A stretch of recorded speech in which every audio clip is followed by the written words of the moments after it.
Chapter 12.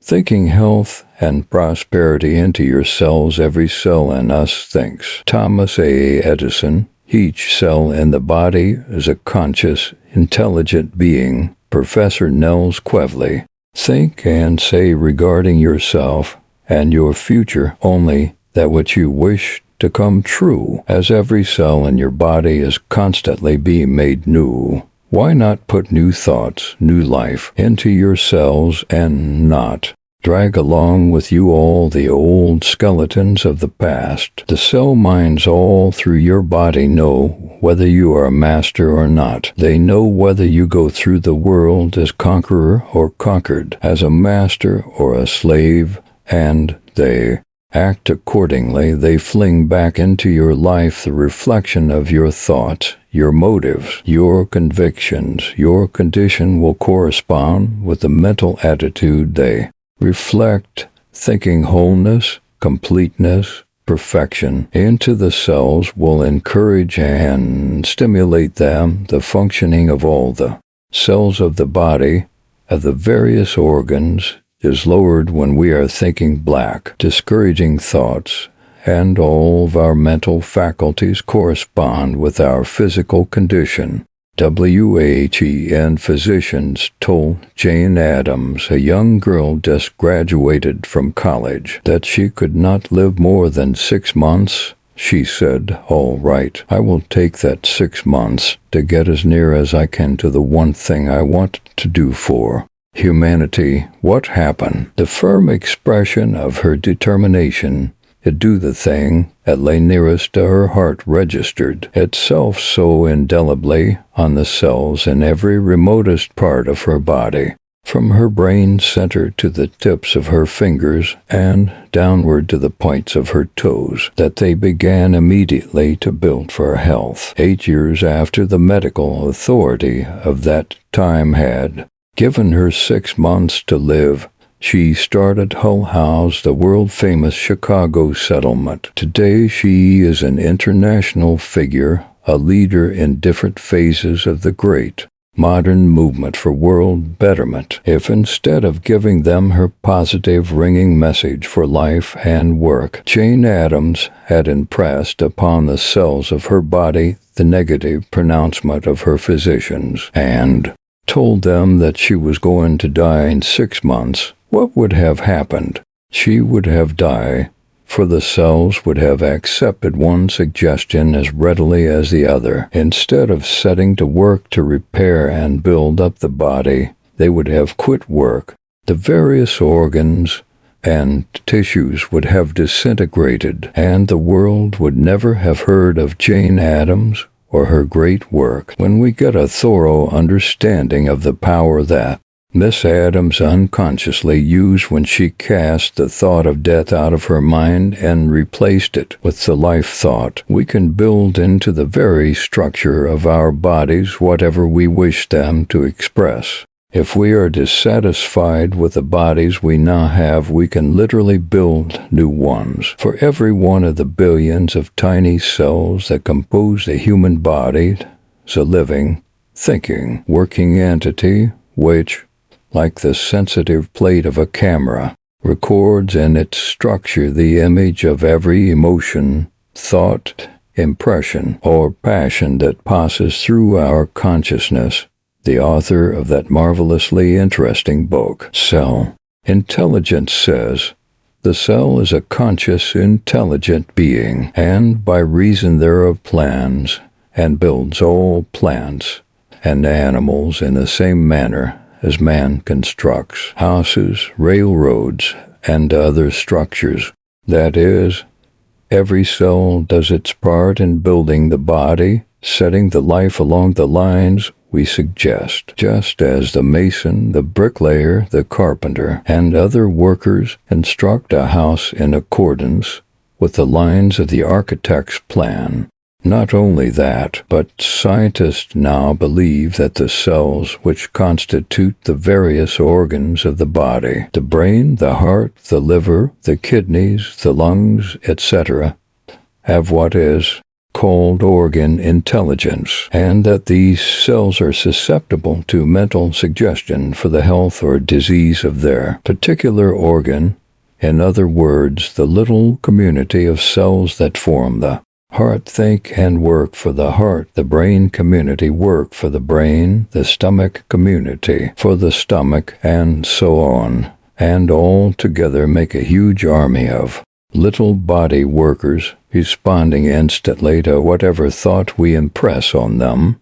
If, for instance, there should be a disease tendency lurking in any part of your body, if your digestive organs, your heart, your kidneys, your liver, or some other organ should not be functioning normally, by sending encouraging, energizing, uplifting thoughts, the suggestion of health and wholeness to the community cells, and by living rightly, you can neutralize the disease tendency and bring the organ back to normalcy. The intelligent cells will do exactly as your thought suggests, work for health and the elimination of the disease tendency on precisely the same principle. The opposite thought, the thought of disease, of abnormalcy, suggested to these little cell minds, which are already tending to disease too.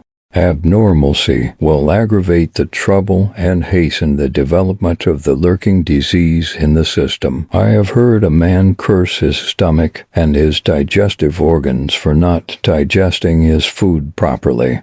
Every time he sits down to the table, he begins to complain about the food hurting him. I can't eat this, he will say. My stomach can't take care of it. I can't digest this. I can't digest that. It is bound to come back on me if I attempt to eat it. I wish I had a decent stomach instead of the good-for-nothing thing I have now. How can any intelligent man expect the cooperation of his stomach and his digestive organs when he is sending such discordant thoughts into their cell minds? When he is constantly blaming and cursing those organs for not functioning normally, upbraiding them for giving him pain and distress, how can he expect them to do their best work and serve him cheerfully and efficiently? Those organs are like children or employees, and a man might just as reasonably expect to get cheerful, willing, efficient service from his children or his employees by cursing, scolding, and abusing them as to get it from his bodily organs. When he does this, the state of your body is a reflection of your habitual thought about it, your general mental attitude and beliefs regarding your various organs. When you think of your heart as weak, of your liver as sluggish, of your kidneys as diseased, when you say, I'm sick, I am discouraged, I'm tired, I'm down and out, I'm all used up, I don't feel like anything. Do you know what you are doing to the little cell minds all through your body? You are weakening and demoralizing them. You are stamping your discouraged, despondent thought, the picture of weakness, of inefficiency, on their very structure, and their functioning will be accordingly deteriorated. The weak, discouraged, pessimistic, sick or diseased thought produces a condition like itself in every cell in the body, and the body suffers in proportion to the persistence of such thoughts. They tend to tear down, to destroy the body tissues, to paralyze the life functions. The real basis of all forms of mental healing is the fact that the cells of the body are all alive and intelligent, that they respond to our thought, to our intelligence, to our suggestions to them. It makes a great difference to the mental healer to know that instead of sending his thought into a mass of dead cells, everyone is not only alive, but is just as responsive to his mental attitude as an intelligent child would be. He knows that his health thought, his uplift thought, the thought of their wholeness and completeness, the suggestion of their divine origin, of their power to build up the body, to renew its strength and vigor, sends a thrill of encouragement, of hope and assurance through every one of them, and starts them on their task of neutralizing the disease thought and renewing the health and vitality of his patient. Be careful what you think into these little cell minds of your body, my friend, for it will come back to you not only in your physical condition, but in every aspect of your life. For example, when you think bad luck into them, when you are thinking how unlucky you are, telling everybody about it, saying that fate is against you, and that no matter what you do, you can't get ahead. You are discouraging these little cell minds, just as you do when you think disease and ill health into them. You paralyze them, in other words, and instead of functioning normally, they function abnormally, and your health, your chances of success, your mentality, your power to overcome the obstacles in your way are all seriously affected. There is a letting down all along the line. You're discouraged. Pessimistic thoughts have robbed you of energy and pep to magnetize you for the very things you are trying to attract: health and prosperity, the problem of maintaining physical vigor, abounding health, the magnetic energy that draws things to us out of the cosmic intelligence, is solved when you learn how to keep all the little cell minds which form the different tissues of the body organs in perfect condition, so that they will be alert, happy, cheerful, hopeful. They will then reflect the maximum of your creative thought, the maximum of vigor and robustness of physical and mental power. For it is in these little building, creative centers that our grit and our determination are nourished. Here is where we get our energy, our motive power, and hence we must be very careful what we whisper into these little cell minds, whether encouragement or discouragement, hope or despair, health or disease, poverty or prosperity. They are, so to speak, the tiny children of the larger mind, and are very susceptible to what the larger mind thinks, the instructions it sends them, the various impulses which go out from the central station of the body. The brain, if a sick, weak man wants to be strong and well, he must impress a strong, healthy picture of himself on the cells that are trying to repair, to rebuild him. He must hold the image of himself as he would like to be, not as he is. Instead of this, many sick people think or say to themselves something like this: "Oh, how sick I am. I feel so weak that I am afraid I never shall be well again. I shall never be able to do anything in the world. My ambition only mocks and tortures me, because I shall never be able to realize it. Looks as if my work here was done. This disease has gotten such a hold upon me that it will never let go. Why is it that the Creator allows human beings to suffer this way, tortures them with the ambition to do something which they can never do, never have the strength to do? How little people realize that when they hold such thoughts, visualize themselves in a weak, despairing, dying condition, they are just as surely committing suicide as if they were to take a slow poison. Every cell in the body is poisoned and made helpless by the wrong thought. If you picture the billions of cells in your body as tiny individualities, little dancers who are dancing to whatever tune you give them, you will get some idea of the action of your mind upon them in uplifting or depressing you, for they dance the life dance or the death dance, the sick dance or the health dance, the poverty dance or the prosperity dance, the love dance or the hate dance, the happiness dance or the misery dance, the success dance or the failure dance in response to whatever thought tune you give them. Many people make themselves invalids or semi-invalids all their lives by their down-dragging thought tunes, holding the discouraged conviction that they never will be well that day, are always going to be more or less helpless. If they change their conviction, their physical condition would immediately change. This has been proved true time and time again by the apparent miracles wrought by mental healers who simply changed the trend of the patient's mind, turned his thought from abnormal, diseased conditions to healthful, wholesome conditions. Then the little cells began to dance to the new tune, the tune of life, of wholeness, and the body at once responded in renewed vitality and vigor. Nothing will do more toward making your life, your personality, your environment, what you want them to be than the daily habit of thinking into the cell minds of your body what you wish them to express: health, prosperity, success, happiness, joy, goodwill, harmony, peace, divine power, and energy. You can do this every morning before you start out to your daily task, and every little while during the day when you have a bit of leisure. The important thing is to keep out of the mind all enemy thoughts. The moment any of these gain entrance and are permitted to remain, they begin to tear down and destroy. They play havoc with your efficiency, with your health and happiness.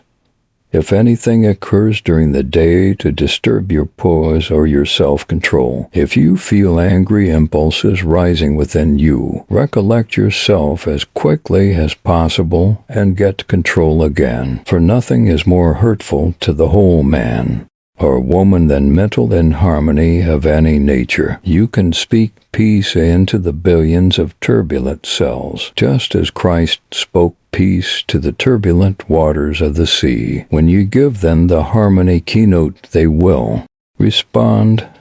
They will always reflect what you suggest to them.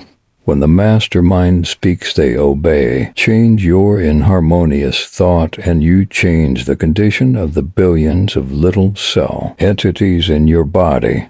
In short, whatever you want your life to express, think it into those entities, and it will come to pass, for they are your partners doing teamwork with you. Think of every cell in your body as a little worker for you, a little producer, a little intelligent separate entity, cooperating with the one great universal intelligence, the great cosmic purpose. Picture the cells collectively as a myriad army welded together by supreme power and working together to make you a dominant, forceful personality, a man or a woman, capable of conquering any environment, mastering any unfortunate conditions that wrong thinking may have brought into manifestation.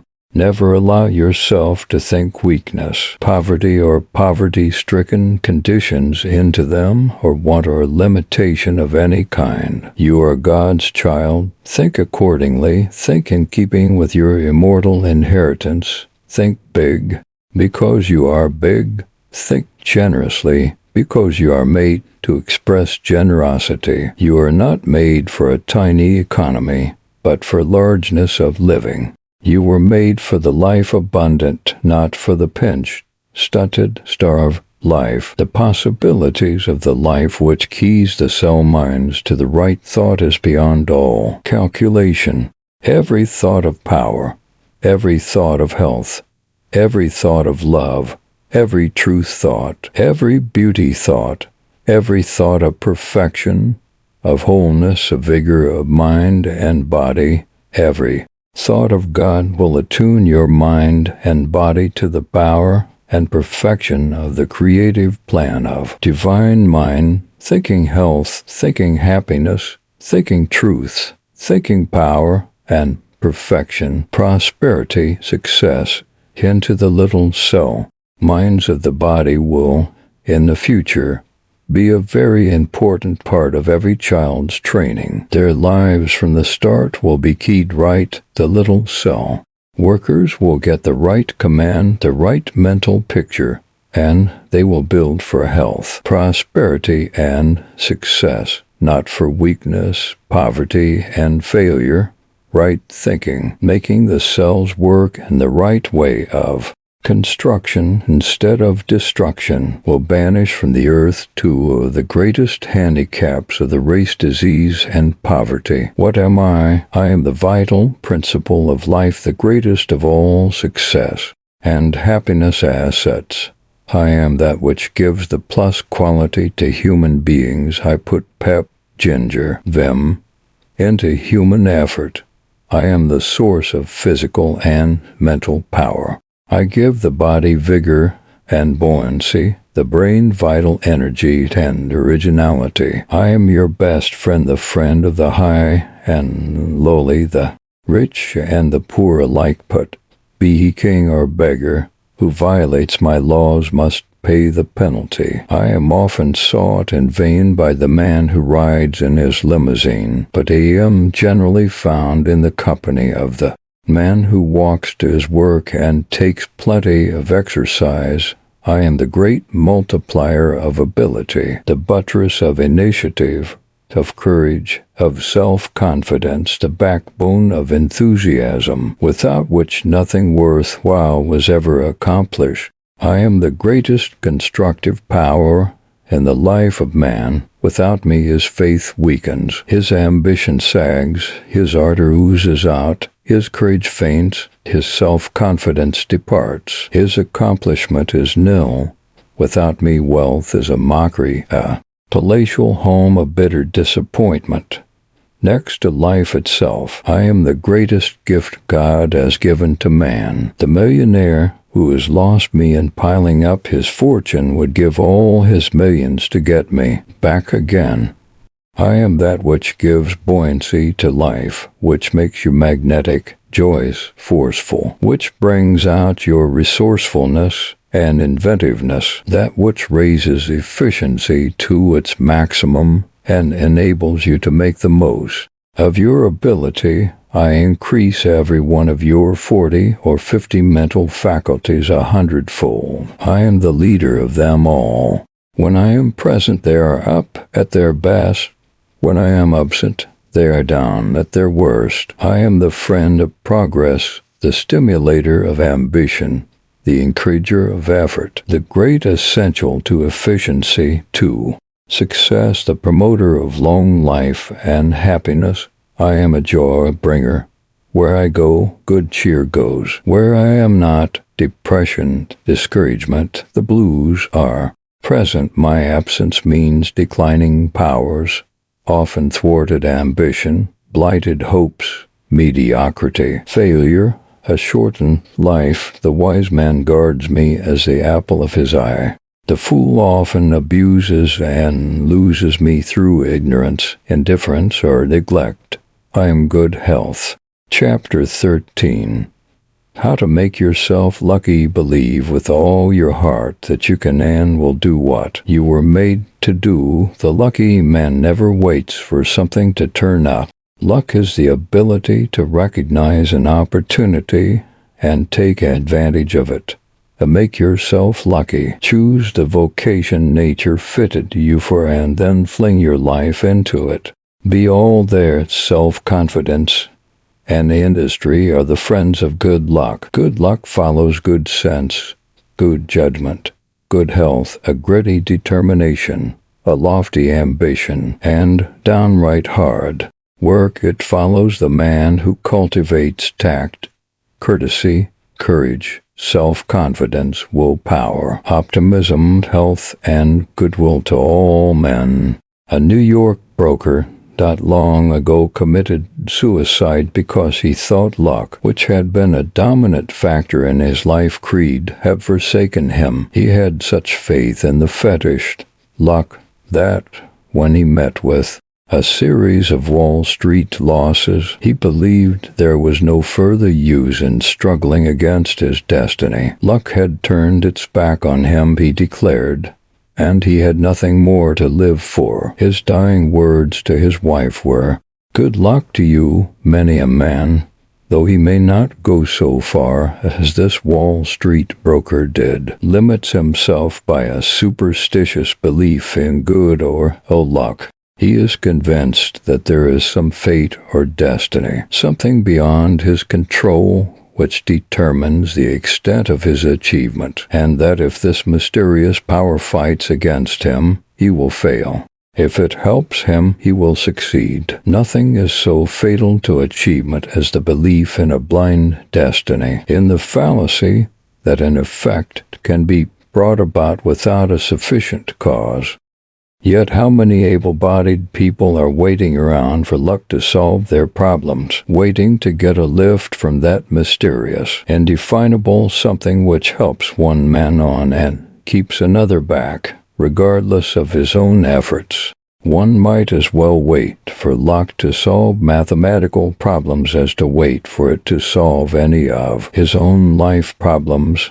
Man is master of his own destiny. The power to solve his problems is right inside of him. He makes the fate which downs him or lifts him up. Life is not a game of chance.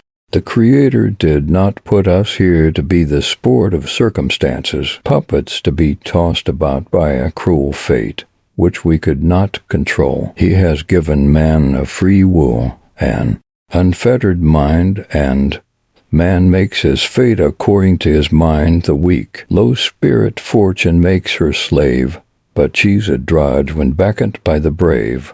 If fate weave common thread, I'll change the doom, and with new purple weave a nobler loom. Why art thou cast down, O my soul? There is that within you, my good friend, which is a great deal more than a match for anything that can try to down you. You have inherited a power from your divine parent, which infinitely more than matches any defect or deficiency you may think you have inherited from your earthly parents or any handicap in your environment. There is something of omnipotence in you, for you are the child of omnipotence, and you must have inherited the qualities of your Creator. No matter what happens to you, remember there is something in you bigger than any fate, something that can laugh at any cruel destiny, for you are your own fate, your own destiny. There is a God in you, my friend. Assert your divinity. All you have to do is to tap the eternal mind, the great cosmic energy, and all power is yours. You are at the very source of the all-supply. Luck is the ability to recognize an opportunity and take advantage of it, says Beatrice Fairfax, and if we accept her definition, we must admit that there is such a thing as luck. Perhaps you have heard of the young man who happened to be the only physician present in a crowd which gathered around a king's carriage. When he was stricken with a fit in a street in London, the young doctor pressed through the crowd and said he could relieve the king by blood-letting. The king revived, and this incident was a great stepping stone to the marvelous career of Ambrose Pare. It sometimes happens that in a railroad wreck or some other great catastrophe, an unknown man leaps into notoriety by some simple act which thousands of others could have performed as well. But the ability to seize the opportunity and do the needed thing promptly and accurately is due to the cultivation of one's initiative, the daily development of promptness and precision in caring for business affairs. What you, my friend, may right now be calling your hard luck may be the result of some weakness, some bad habit, which is thwarting your efforts, keeping from you the prosperity you desire. You may have peculiarities, objectionable traits, which are bars to your progress, stumbling blocks in your path. Your bad luck may be lack of preparation, a poor education, insufficient training for your special work. Your foundation may be too small for any sort of a respectable life structure, or your bad luck may be indolence, a love of ease and pleasure, a desire to have a good time first of all, no matter what happens. Good luck is the very opposite of all this. Every successful Man knows that good luck follows the strong-willed, the earnest, persistent endeavor, good hard work, thorough preparation, the ambition to excel, and a dead and earnest purpose. The lucky man is the man who has been a closer thinker, a harder worker than his unlucky neighbor.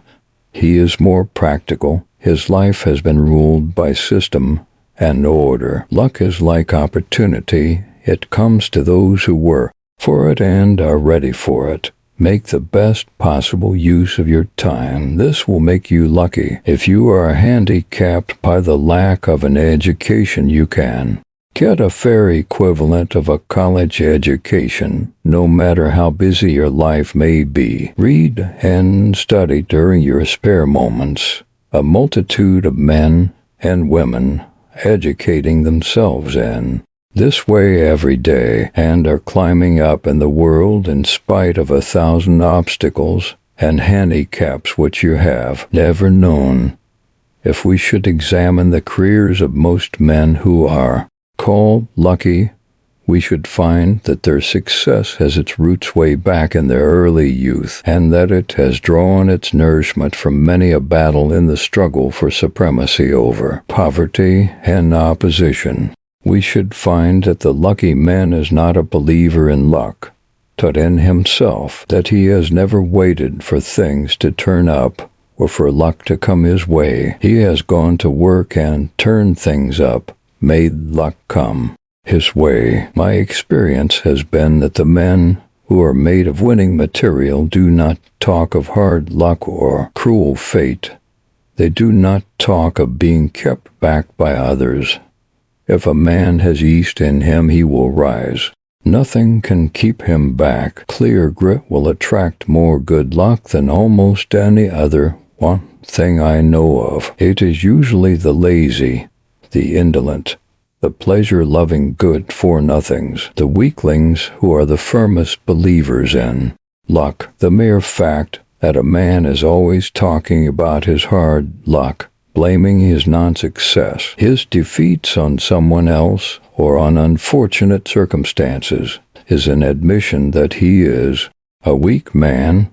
It shows that he has not developed independence or strength of will, the mental fiber which overcomes obstacles. There is everything in forming this habit of thinking of yourself as lucky, fortunate, of always seeing yourself as you would like to be, not as one who is inefficient and always blundering. Talk about yourself and of things as you wish they were. Otherwise you will drive away what you long for and attract things which you wish to get rid of. A businessman whom I have known for some years has formed what might be called the hard luck habit.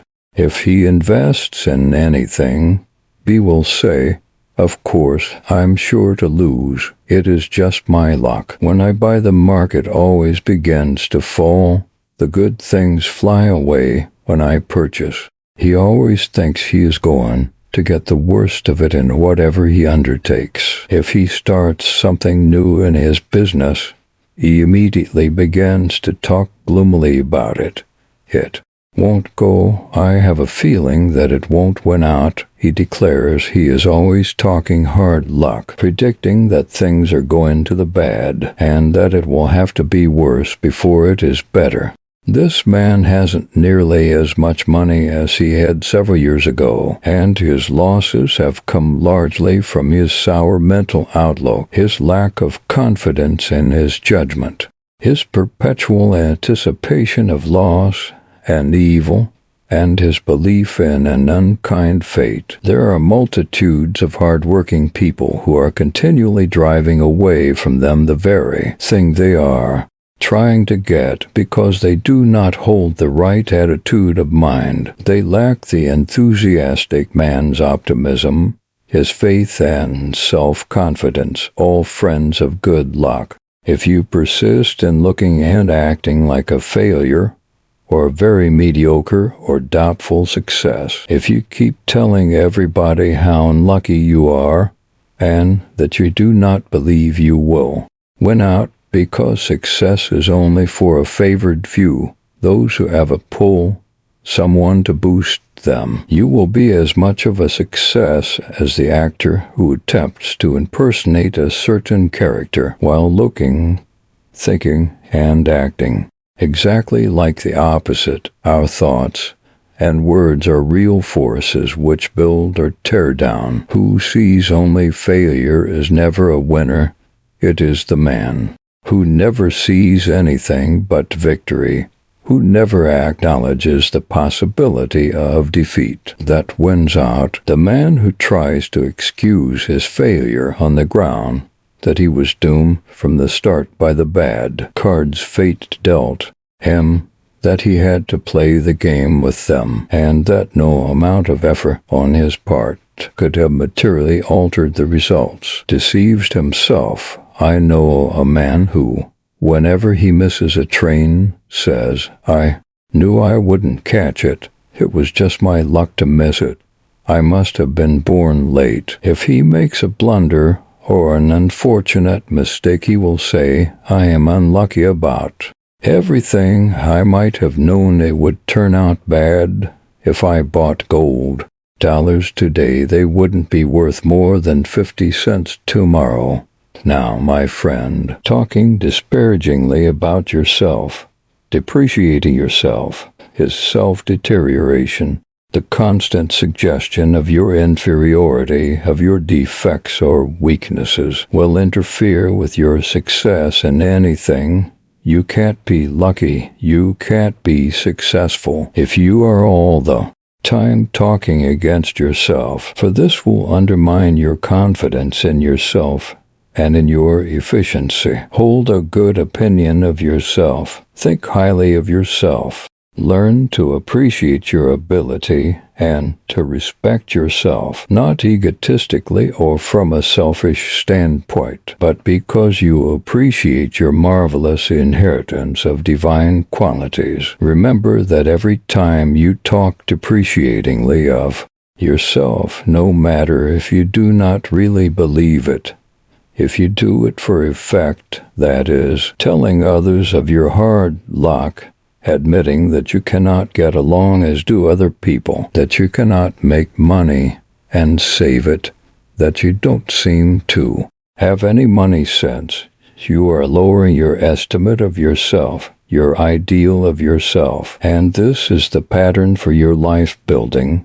There is a sculptor in you who is working to the pattern, which you hold up to him, and if you hold up a defective, weak, deficient, dwarfed pattern, it will be built into the very structure of your being. What you think of yourself will come to you.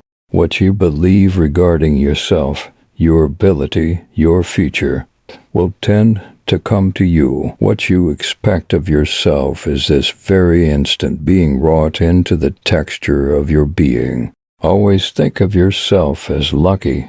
Never allow yourself to think of yourself in any other way. Say to yourself, "I am.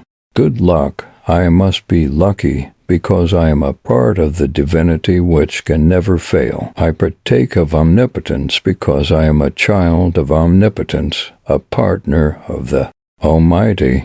It is my nature to be lucky. I was made to be lucky.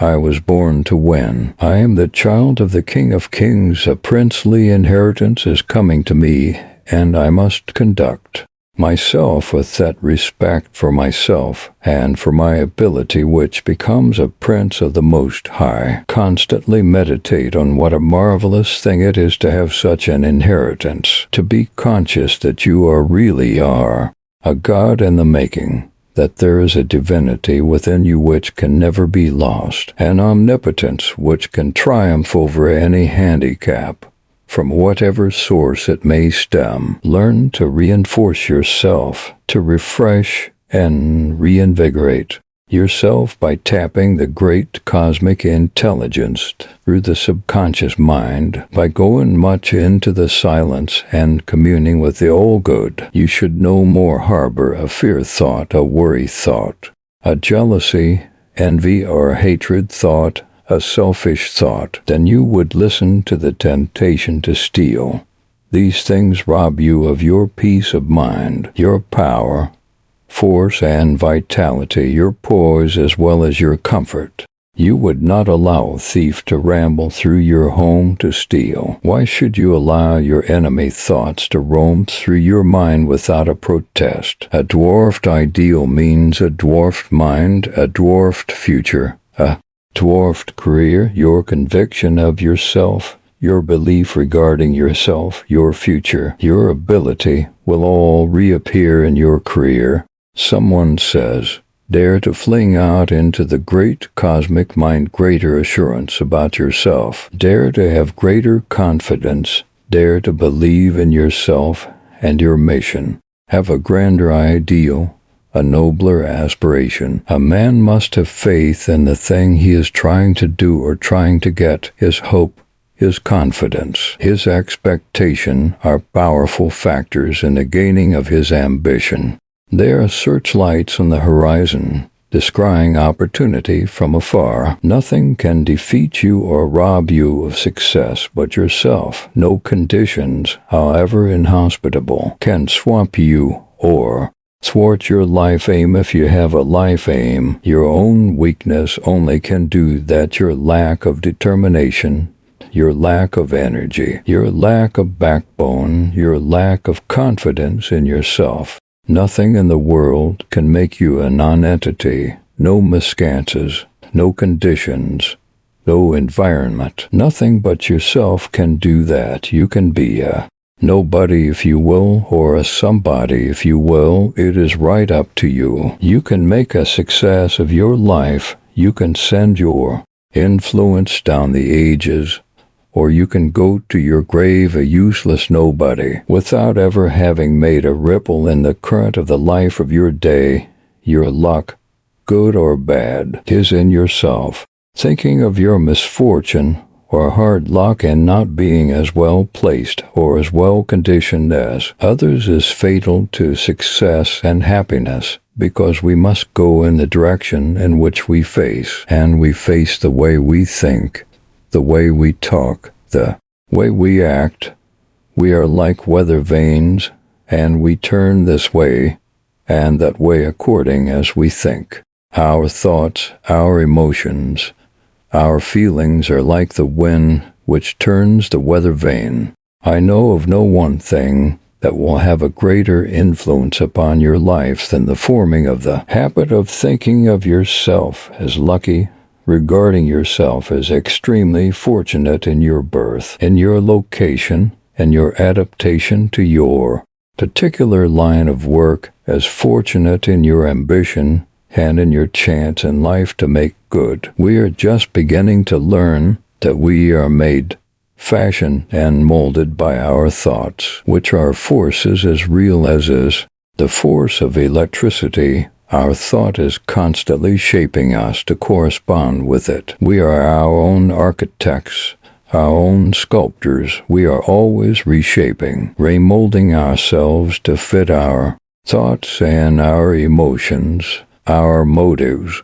our general attitude towards life. If we think of ourselves as being always lucky, we may not be extraordinary examples of good luck, but we shall always be happy, smiling, and contented, believing that everything that comes to us is the best that we could possibly attain. Where luck has been found in thrift and foresight, in thorough preparation for one's life work, in mental alertness, and always being ready to lend a helping hand wherever and whenever needed, in being tactful and a good mixer, in holding the efficiency ideal of oneself and one's capabilities, in downright, constant hard work, in being ready for the opportunity when it came, in courtesy, kindness, and consideration toward everybody, and helping oneself instead of looking to others for boosts, capital, or favors of any sort,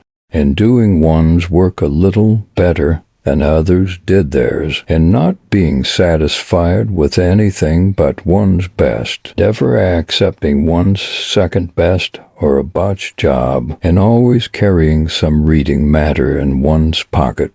So, That spare time could be utilized while waiting for trains, or for those who are tardy in appointments, by reading for self-improvement and being cheerful, no matter how dark the outlook, and trying to make good in every possible way, while never taking advantage of others, and beginning the thing which something within one said one could and ought to do, no matter what obstacles stood in the way, by obeying one's good impulses promptly before they quit prodding one, and never allowing oneself to believe that he was born to be poor, a failure, a mediocre sort of a man or woman, and carrying the victorious attitude in everything, looking like a winner, talking like a winner, and radiating the confidence of a winner, and holding that the good things of the world were not made for a favored few, but for all God's children, and substituting clear grit and persistency for the advantages which many others enjoy from birth, in believing that the best part of one's salary was not in one's pay envelope, but in the chance to make good in every bit of work that passed through one's hands, in the opportunity to absorb the secrets of one's employer's business, to learn for pay what he bought dearly, perhaps, after failure and an enormous expenditure of money and time, and possibly the shortening of his life in the process, in keeping eyes and ears open and mouth closed most of the time, in indomitable perseverance, a determination which will never give up or retreat, in everlastingly pushing ahead, whether one could see the goal or not,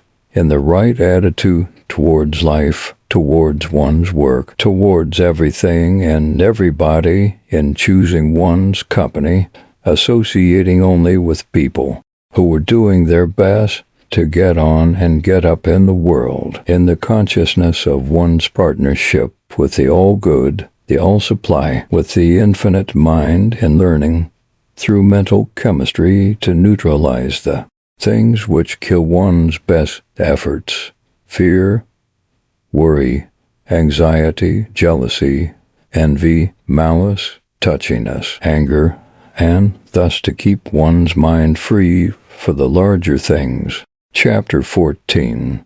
Self-Faith and Prosperity. Faith unlocks the door to power. It is the men and women with a stupendous faith, a colossal self-confidence, who do the great deeds, accomplish the impossible, no matter what your need is. Put it into the hands of faith. Do not ask how or why, or when, just do your level best. And have faith, which is the great miracle worker of the ages. Faith opens the door, sees the way. It is a soul sense, a spiritual foresight which peers far beyond the vision of the physical eyes and sees the reality long before it takes material form. A one-talent man with an overmastering self-faith often accomplishes infinitely more than a 10-talent man who does not believe in himself. Faith increases confidence, carries conviction, multiplies ability. It doesn't think or guess. It is not discouraged or blinded by mountains of difficulties, because it sees through them, sees the goal beyond. There is a tremendous creative power in the conviction that we can do a thing.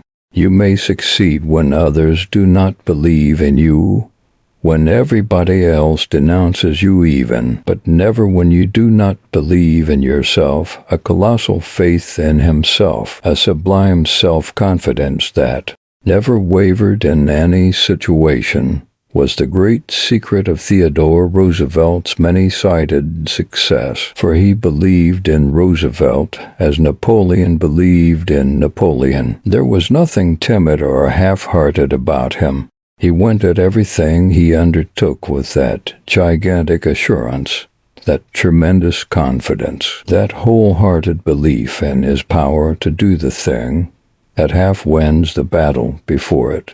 begins without any pretension to genius, as he himself said, with only the qualities of the average man. By intensive application, he so developed every power of mind and body that he raised himself head and shoulders above the average man. According to thy faith be it unto thee, is just as scientific in the world of affairs as any demonstrated truth of science. Whether your ambition be to build up a great business, to accumulate a fortune, to win political power and influence, to make a great name in science, and politics, and journalism, in whatsoever field your bent inclines, a superb faith in yourself is the imperative price. Most of the people in the great down and out army fail because they lacked faith in themselves. They doubted their power to make good. They did not believe enough in themselves. While they believe too much in circumstances and in help from other people, they waited for luck, waited for outside capital, for a boost, for influence, for a pull, for someone or something outside of them to help them. They depended too much upon everything else but themselves, and now they remain in the great failure army because they are not willing to pay the price for what they want, or they haven't the courage to try again. They lack that which faith gives: bulldog grit, tenacity, determination.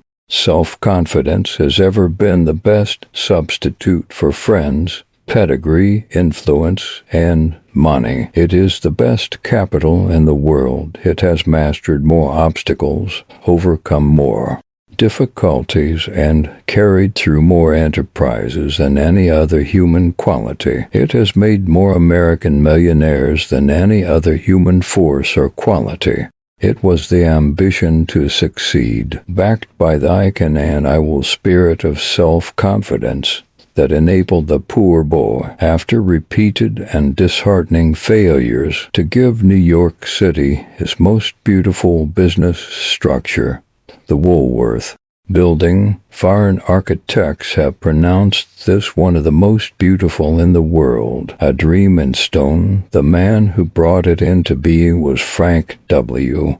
Woolworth, born on a small farm in New York State. This man had no other heritage and a sound body and the native grit and self-reliance which have carried so many Americans to their goal. He began his career in a little grocery store in the corner of a freight shed owned by the station master at Great Bend, NY. There he acted as grocery clerk and assistant station master without pay.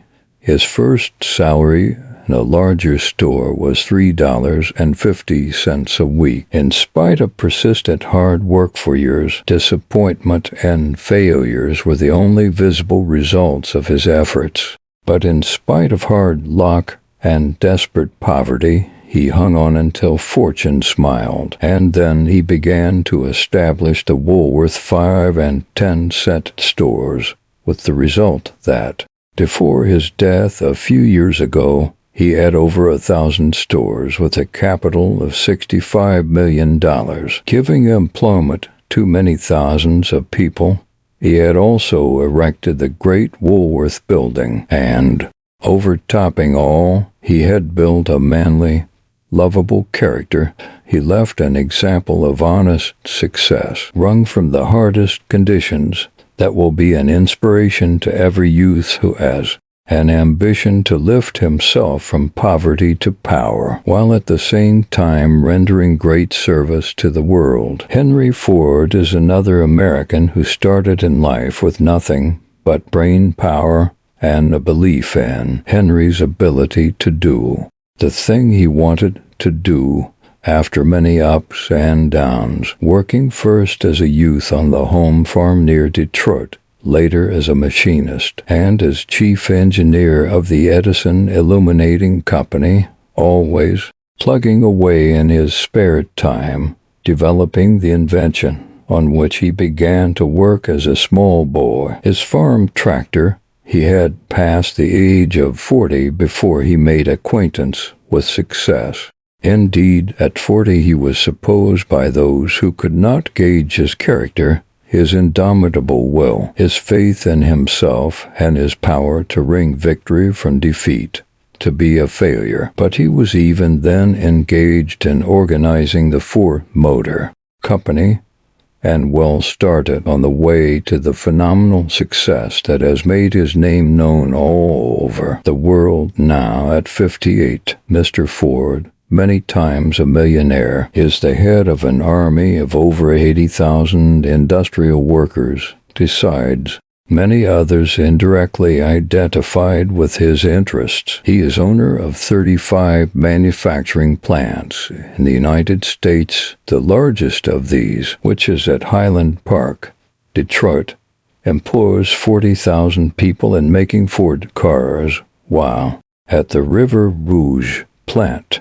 9 miles from Detroit, auto parts and tractors are turned out. He has a $5 million tractor plant at Cork, Ireland, also assembling plants at Cadiz, Copenhagen, Bordeaux, and Manchester, England, and 2 in South America. In addition to all this, Mr. Ford owns the Dearborn Independent, a weekly publication, the Detroit, Toledo, and Ironton Railroad, and a farm of 5,000 acres west of Detroit, the food produce of which is sold to the employees of the Ford factories at cost prices. Nor is this industrial giant satisfied to stop here. His benevolent activities go hand in hand with his industrial achievements. His $5 million hospital in Detroit and his school for boys where they can learn while they earn are samples of what he is doing in this direction. It is men of this type, men with 100% of faith, who kill their doubts, strangle their fears, get up every time they fall, and push to the front regardless of obstacles, who win out in life. As long as you live in an atmosphere saturated with failure, thought you cannot do the biggest thing possible to you, because you cannot have 100% of faith. And remember that your achievements, your success, will depend upon the percentage of your faith in yourself and in what you are trying to do. A great many of those who fail in life, or who attain only mediocre positions, keep themselves back by self-depreciation, by a lack of faith in their own powers, the suggestion of their own inferiority. Nothing is more detrimental to success than this sort of mental attitude. It would take the stamina out of a Napoleon the instant you acknowledge that you are incapable of doing the thing you attempt to do, or that anything can permanently block the way to the goal of your ambition. You set up a barrier to your success that no amount of hard work can remove. He who thinks he can holds true in every situation of life. When someone asked Admiral Farragut if he were prepared for defeat, he said, "I certainly am not." Any man who is prepared for defeat would be half defeated before he commenced. It makes a great difference whether you go into a thing to win with clenched teeth and resolute will, whether you are prepared at the very outset to make your fortune, to succeed in your business or profession, to put through the thing you have set your heart on, or whether you start in with the idea that you will begin and work your way along gradually, and continue if you do not find too many obstacles, but that if all doesn't go well there is always a way to back out, to go into a thing determined to win, to feel that self-assurance, that inward sense of power that makes one master of the situation, is half the battle, while, on the other hand, to be prepared for defeat, to anticipate it is, just as Admiral Farragut said, to be half defeated before one commences. You must bomb all your bridges behind you, leaving no temptation to retreat when things look black ahead. The men who built up America's great industries and made enormous fortunes, the Peabodys, the Astors, the Goulds, the Vanderbilts, the Morgans, the Rockefellers, the Carnegies, the Schwabs, the Hills, the Fords, the Marshall Fields, the Wanamakers, all the people who have done and are doing big things in the world, not only had the faith which does the impossible, but they have been exacting trainers of themselves. They do not handle themselves with gloves. They hold themselves right up to stern discipline. They do not allow dawdling, idling. They put a ban on laziness, indifference, vacillation. They fix their eye on the goal and sacrifice everything which interferes with their ambition, everything which stands in the way of the larger success. They know that he who is enamored of his easy chair, who thinks too much of his comfort and ease, his good times with his companions in the evenings, who thinks too much of the pleasures of the senses, will never get anywhere. There is no possible way of defeating a human being who is victory organized. If he has the faith that moves mountains, if he has winning stuff in him, he is going to win, no matter what stands in the way. There is no holding him down, because in addition to his unswerving belief in himself, he is ready to pay to the last cent the price that even the most gifted among men must pay for success. Nothing is denied to one who is willing to pay the price for it. Only your own inertia, your own lack of faith in yourself, your own lack of push and determination can thwart your ambition. Your longings are the proofs that you can back them up with realities. Faith makes light of obstacles because it increases ability and multiplies power. Joan of Arc multiplied herself 10,000 times by her faith, multiplied her ability 1,000,000 times by her conviction that she was God ordained to restore the throne of France and drive the enemy from her soul. She was ready to make any sacrifice to save her country, and every sacrifice she made, every obstacle she overcame, made her stronger to accomplish the great task she had undertaken. Without work we know that faith is of no avail. Everything depends on the hustle with which we back it. The only real power one ever gains is one in the struggle to overcome obstacles. It is the effort of brain and muscle put. Now Lord Northcliffe, one of the wealthiest men in England and one of the most successful publishers in the world, in an interview he said, "I feel that whatever position I have attained is due to focusing my energies and time. When I went into journalism, I made up my mind that I would master the business of editing and publishing. This is a vast specialty. But then I was very young and had a good deal of self-confidence.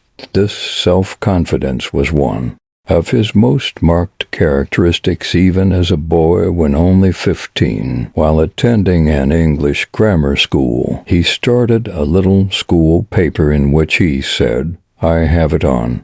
The best authority at this paper is to be a marked success, and a marked success it proved, as has every enterprise to which this hustling, self-confident journalist has put his hand. At 21, young Harmsworth started in the regular publishing business with a little weekly called Answers, which was also a success. Before he had reached the age of 30, he was a millionaire publisher, and at 36, he was the head of the largest publishing business in the world. Today, Lord Northcliffe, who's regarded as one of the most powerful and influential men in England, is worth a great many $1 million. Besides owning $2 million worth of paper-making timberland in Newfoundland, we get in this life whatever we concentrate upon with all our might and main. Our success or failure is in our own hands. Many who are complaining that the door to success is locked and barred against them because they are too poor to get an education, or they have no one to help them to get the position they desire, are not succeeding, are not getting the thing they want because they are not willing to make the necessary effort to succeed. They are not willing to do the hard work, not willing to get right down on their marrow bones and hustle.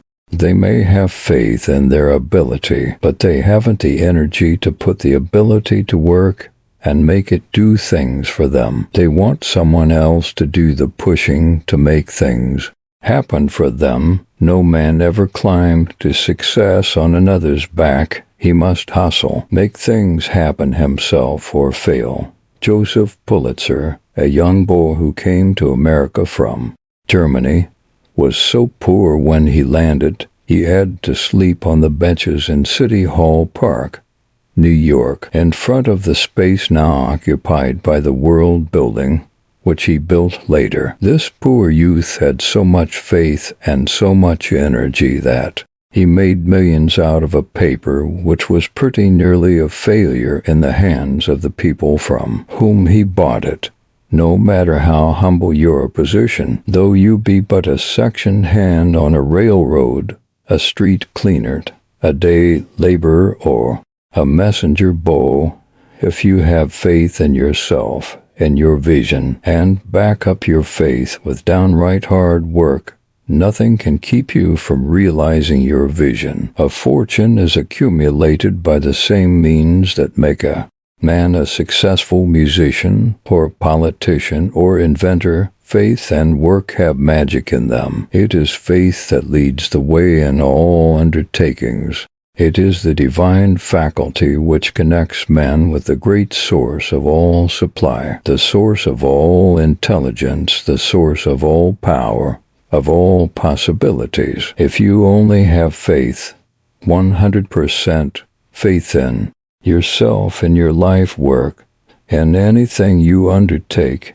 you cannot fail. The great conqueror I am that which is back of all achievement, which has led the way to success, to happiness through the ages. I crossed an unknown ocean with Columbus, who without me would never have discovered America. I was with Washington at Valley Forge, and but for me he would not have succeeded in liberating the American colonies and making them a nation. I went through the Civil War with Lincoln and guided his pen when he wrote the Emancipation Proclamation that freed millions of human beings from slavery. I was with the English patriots who forced King John to sign that great charter of human rights, the Magna Charta. I was back of those who forced the French Revolution and of those who signed the American Declaration of Independence. I was with Christ when all his disciples and friends had fled, and I cheered and comforted the martyrs at the stake hall. The men and women who gave their lives to maintain the truths he taught. I crossed the ocean with Cyrus W. Field 50 times before his great undertaking. The ocean cable was perfected. I was on the ship with him when the cable parted in mid-ocean after the first message had passed over it, and gave him courage to persist when the work had to be done all over again. I am the locksmith who can unlock all doors, whom no obstacle can hold back. No difficulty or disaster dishearten, no misfortune swerve from my purpose. I am a friend to the down and outs, the unfortunates, those to whom life has been a great disappointment. If these people would take hold of me, I would turn them around so that they would face their goal and go toward it instead of turning their back on it and going in the opposite direction. They would face the sun and let the shadows fall behind instead of in front of them as in the past. I am a booster, an optimist, one who always sees something of hope in every human being, for I know that there is a God in everyone, that men and women are gods in the making, that they are all capable of doing infinitely more, infinitely better things than they have yet done. No matter how bad the conditions which confront me, I wear a smile, for I know that the sun is always behind the clouds, and that after a time the storm will pass and the sun will shine again. I see triumph beyond temporary defeat. I look past obstacles which discourage most people, for I know that they become smaller as one approaches them, and experience has shown me that but a very small fraction of the things which people dread, fear, and worry about ever happen. If you know me, if you believe in me, work with me, cling to me, no matter how full of failures and disappointments your past has been, I will help you to overcome adverse conditions and crown you with success, for I conquer all difficulties. I am faith. Chapter 15. How to get rid of fear and worry. A day of worry is more exhausting than a week of work. Fear impairs health, paralyzes efficiency, kills happiness, shortens life. Crossing bridges before they come to them puts more victims in the great failure army, in the ranks of the unhappy and inefficient, than almost anything else. The fear of tomorrow, anticipation of the trials and troubles just ahead, robs multitudes of the strength and enthusiasm that would enable them to make today a glorious success. The man who fears tomorrow is afraid of life, and that sort of man is a coward. He has no faith in God or in himself. He will never amount to much. If you have had an unfortunate experience, if you have made a failure in your undertaking, if you have been placed in an embarrassing position, if you have fallen and hurt yourself by a false step, if you have been slandered and abused, forget it. There is not a single redeeming feature in these memories, and their ghost will rob you of many a happy hour. It is not the work we have actually done, the burdens we have actually borne, the troubles that have actually come that have furrowed deep wrinkles in the faces of many of us, and made us prematurely old. It is the useless fears and worries we have lugged along with us that have done all the mischief.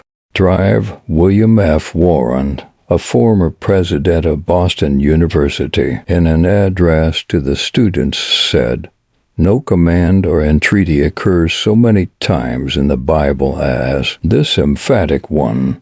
Fear not. I once thought to prepare a sermon on it, but it proved too fruitful for me. From Genesis to Apocalypse, fear not seemed an unending refrain. I began to count the occurrences. Soon I had 20, then 30, then 40, then 50. Glancing from 50 to 70, I noticed that other words, like those of our Lord, 'Let not your heart be troubled, neither let it be afraid,' meant exactly the same thing, so that my count, however complete, never represents the true total. Yet there are millions of people in America and every part of the world whose minds are constantly filled with the fear of something from the cradle to the grave. Fear throws its black shadow over mankind, marring and stunting vast multitudes of lives, making people wretched, keeping them in poverty and inferiority, driving many to insanity and death.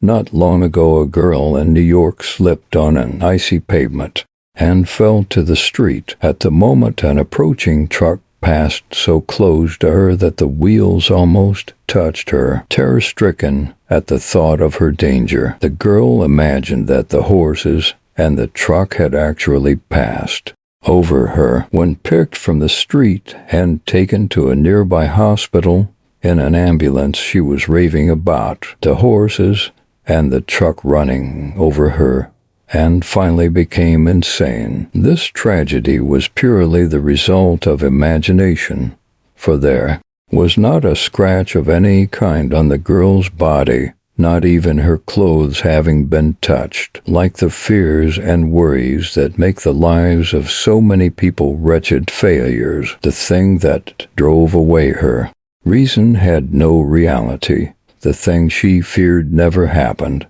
but the effect of her fear, the conjuring up in her mind a picture of death or of a mutilated body, brought upon her something worse, something more disastrous. For no other loss can compare with the blotting out of the light of reason. The wrong kind of thought is daily bringing disaster, frightful tragedies, and misfortunes into the lives of men and women. Everywhere. A short time ago, during a severe thunderstorm, a woman became unconscious from fright and died. An examination showed that there was no heart trouble, and that the lightning had not touched her. But it appeared that all her life the woman had felt a great nervous dread of thunder and lightning, and finally the thing she had long feared and expected came to her. It was not the lightning, however, but her fear of it that had killed her. Multitudes today are seriously affected through fear of disease. They fear and expect influenza or pneumonia and so invite these diseases. Their fear destroys their disease-resisting power and predisposes them to become victims. We had a striking example of this soon after America entered the World War, when the influenza epidemic made its appearance in the soldiers' camps and then spread through the country like wildfire. In an incredibly short time, thousands of victims, mostly young people, were carried off by the dread disease. Fear was at the bottom of its widespread destructiveness. Through the influence of the fear thought, the gloomy, discouraged thought, the disease thought, the failure thought, all sorts of morbid thoughts and imaginings, people are cutting off their divine supply, ruining their health, their possibilities of success and happiness, the fear of death, the fear of disease, the fear of coming to what, the fear of failure, the fear of what our neighbors will think and say, the fear of accidents, anticipating misfortunes, bad luck, generally the fear of the future, of the miscarriage of our plans. Fear of this, fear of that and the other makes this the most negative and destructive of all human emotions, the closest companion of our daily lives. Fear is the damnable ghost that is always bobbing up to rob us of our legitimate enjoyment, of our peace of mind, of our courage and strength, of our faith in ourselves, and our ability to rise above conditions that cramp and hold us in thrall. Take the fear of poverty alone. Consider the misery it has caused. Who can ever estimate what havoc this single fear has played in the race history? The fear of coming to want, the torture of visualizing the wolf approaching the door, the agony of possible suffering for our loved ones if we cannot provide for their needs. Oh, this terrible fear of want. We read it in the faces of multitudes of people who never have learned to demonstrate supply, who know nothing of the law of prosperity, and never dream that holding in mind this fear of want, this horror of poverty, having the conviction that they are doomed to be poor all their lives, is driving away from them the supply, the opulence they long for. They do not know that it is only by holding the prosperity thought, the thought of abundance, by picturing themselves in connection with limitless supply, visualizing what they want instead of what they don't want, that they will get away from the poverty they hate and connect with the very fountainhead of supply. How many men and women deplete their strength and thus lessen their earning power by lying awake at night worrying over their business problems, their home problems, the expanding needs of their growing families, and wondering where their supply is coming from. Has this fear and worry business ever done anything for you? Has it ever added to your income, to your health, to your comfort, or your happiness? Has it ever solved your problems or helped you in any way? Hasn't it always done just the reverse? Most of us know from bitter experience how the vicious fear and worry habit uses up our mental powers, saps our life forces, cuts down our efficiency, robs us of hope, courage, and enthusiasm. In fact, cuts down our success chances fully 75%. The great secret of success and of happiness, too, is to have faith, to face life with courage and confidence, and not to anticipate trouble. It is greatly to our discredit that, in spite of the fact that America is the richest, the most prosperous, the most productive and resourceful country in the world, we are a nation of worriers. The majority of us don't face life in the right way. We fear and worry more than any other people on earth. The Public Health Service in Washington, realizing this and knowing the evil effects of such a mental attitude and breeding nervous diseases and other life stranglers, some time ago issued a bulletin, the burden of which was, "Don't worry." So far as is known, it said, no bird ever tried to build more nests than its neighbor. No fox ever fretted because he had only one hole in which to hide. No squirrel ever died of anxiety lest he should not lay by enough nuts for 2 winters instead of for one. And no dog ever lost any sleep over the fact that he did not have enough bones laid aside for his declining years. In other words, we might take a lesson from what we call the lower animals and not worrying about our future supply, which is one of the chief sources of our anxiety. We say they cannot reason, but they show far more intelligence in this matter than we do. They show that faith we lack, that faith which the Christ so constantly tried to implant in his disciples. Therefore take no thought, that is, no anxious thought saying, "What shall we eat?" or "What shall we drink?" or "Wherewithal shall we be clothed?" For your heavenly Father knoweth that ye have need of all these things. Take therefore no thought for the morrow shall take thought for the things of itself. Sufficient unto the day is the evil thereof. Rich and poor alike are victims of the unreasonable fear of lack of supply, lack of means, as all panics and business depressions show. For it is the wealthy who, through withdrawal of cash from business and banks, first disturb public credit. Of course, all of us anticipate financial shortages. There are many who, though not what the world calls wealthy, do not worry over money matters. Instead, they allow fear and worry to get hold of them through some other obsession, the anticipation of failure in their work, a breakdown in their health, some misfortune to their children, the fear that some member of the family may go wrong, bring disgrace upon themselves and all connected with them. Now, the man or the woman who's constantly afraid of some impending evil, always dreading, anticipating, then anything that can happen to him, such a fear-stricken, worrying soul shows by his mental attitude that he does not believe in God, that he is not anchored in the consciousness of the limitless power and resources that are at his command, that he lacks confidence in the infinite power that creates, preserves, and upholds the universe.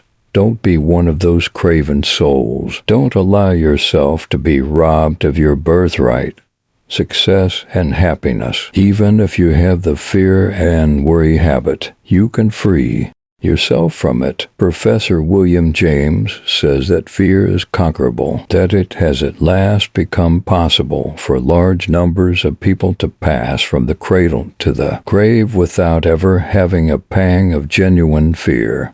There is no doubt that fear and worry, those terrible evils that have so long cursed mankind and held back the development of the race, can be absolutely driven out of our lives. And you will not get very far, my friend, nor climb very high, until you rid yourself of your fears and doubts, of the worry and discouragement, which are blighting your life, strangling your aspiration, and obscuring your ideals. How many really able people are struggling along, barely making a living, getting nowhere near the realization of their youthful dreams, because they listened to the whisperings of those human traitors, the fears and doubts and worries, which held them back from doing what they were sent into the world to do. It is for you to determine now whether you shall continue to be the slave of fear and worry, to lead the narrow, pinched life, limited in all its possibilities and power of expression, that you have so long been living, or whether you shall leave it forever behind you and rise to the height of your divine power and possible achievement through claiming your kinship with God, with whom all things are possible. You don't need to make any preparations, to delay for anything, or to ask anyone's assistance. You can break away from your discouraging past. You can change your poverty-stricken environment and plant your feet firmly in the path of attainment. You can do this instantly by reversing your thought. Through the exercise of your divine power, you can change your thought at will, and to change the thought is the first step in the cure of any evil condition. Worry, anxiety, lack of faith, self-depreciation, timidity, lack of self-confidence. These are all expressions of fear and cannot exist in your mind for a moment in the presence of the courage, thought, the mental suggestion of fearlessness, self-confidence, self-reliance, the image of yourself as strong, resourceful, courageous, in touch with the infinite reservoir of divine power and the energy that flows to you from your source, the omnipotent one, the creator of the universe. Instead of picturing trouble and misfortune ahead, brooding over the difficulties that confront you, and fearing you will never be able to get past them, flood your mind with triumphant thoughts, with the thought of the power that is stored in the great within of you, always wanting to be used, always more than a match for the giant fear that tries to frighten you with bogies, with unrealities that have no existence outside of your troubled imagination. No fear, no anxiety, no discouragement, no doubt or apprehension regarding the future can possibly enter your mind while it is filled with thoughts of hope, of courage, of assurance, of all power and strength through your connection with infinite power. You will find it a great help in driving out fear and worry too. Express strong, courageous sentiments aloud when alone. Say to any enemy thoughts that would frighten or harass you, "Get out of my mental kingdom. I will not allow you to come between me and my Father. I am a son of God, and I was never made to cower before anything, to be frightened and turned from my purpose by a mere thought. I am brave, courageous, afraid of nothing. I am a conqueror of fear, not its slave. Remember that as God's child you have nothing to fear, for through your kinship with omnipotence, the source of all courage, of all supply, of all beauty, of all good, no evil thing has power over you. The next time that something which you feel is holding you back whispers to you, don't do that. You'll make a fool of yourself. Many a stronger, abler man than you are has failed in trying to do that same thing. Many with more ability, in more favorable circumstances, with more influence, and with outside help, have failed in the ambitious undertaking you are going to attempt. Poor and ill-equipped as you are, you had better be careful. Make sure that you are going to succeed before you begin. Don't listen to the evil thing, for it is fear that is whispering to you, and it is lying as it has lied to millions who came before you, as it will lie to millions who come after you. He who listens to it will never enter into his heritage as a child of God, his birthright of peace, power, harmony, success, abundance. Fear and doubt, discouragement, and worry are always found together. They belong to the same family and work for the same end, to rob people of energy and ambition, and to keep them from doing what they were made to do. They have ever been the great retarders of human progress, the great killers of ability, the blighters of happiness, the stranglers of aspiration, the murderers of success. They have kept untold millions in mediocrity, and have caused utter failure and ruin of other millions who could have done big things had they gone ahead, made the most of their ability, and worked steadily for the realization of their early visions. God never meant any of his children to be victims of fear, worry, discouragement, or any evil specter of the imagination. He intended that their lives should be triumphant achievements, glorious successes, and not miserable failures. Whatever tries to hold you back from the pursuit of a high ambition is your enemy. When fear tries to shake your confidence in yourself, to keep you from beginning the things which you long to do and feel that you have the ability to carry through. When you feel yourself weakening before some unusual difficulty and think of turning back, when you are tempted to worry about something that has happened or that you think may happen, when you doubt your ability to do this or that, and think you would better not undertake anything that is not perfectly sure to come out all right, drive all such suggestions out of your mind. Asserting your divine power as a son of God, say to yourself, now, it is right up to me to make good. I can't give up this way and turn coward. It would be unmanly, contemptible. I am able to overcome this thing. It has no power to keep me down. No matter whether I can see the way or not, I shall keep going, forging ahead. No matter what obstacles may come up, I shall keep headed toward the port of my ambition. Nothing has power over me but what I give it. I will not allow anything to thwart my purpose and destroy my career. I will rise above all my troubles, above all my mistakes and errors. Nothing can keep me from my own. For from now on I will work with the God in me. I will not be overcome by any enemy. I will overcome. Nothing but ourselves can make God's promise to man void. Behold, I have set before you an open door which no man can shut, the door that leads to your ambition, to the fuller, happier, more abundant life you desire is wide open. No one can close it but yourself. Nothing but your doubts, your fears, your pessimism, your worry, your lack of faith in the Creator and in yourself can prevent you from matching your desires with reality. Chapter 16.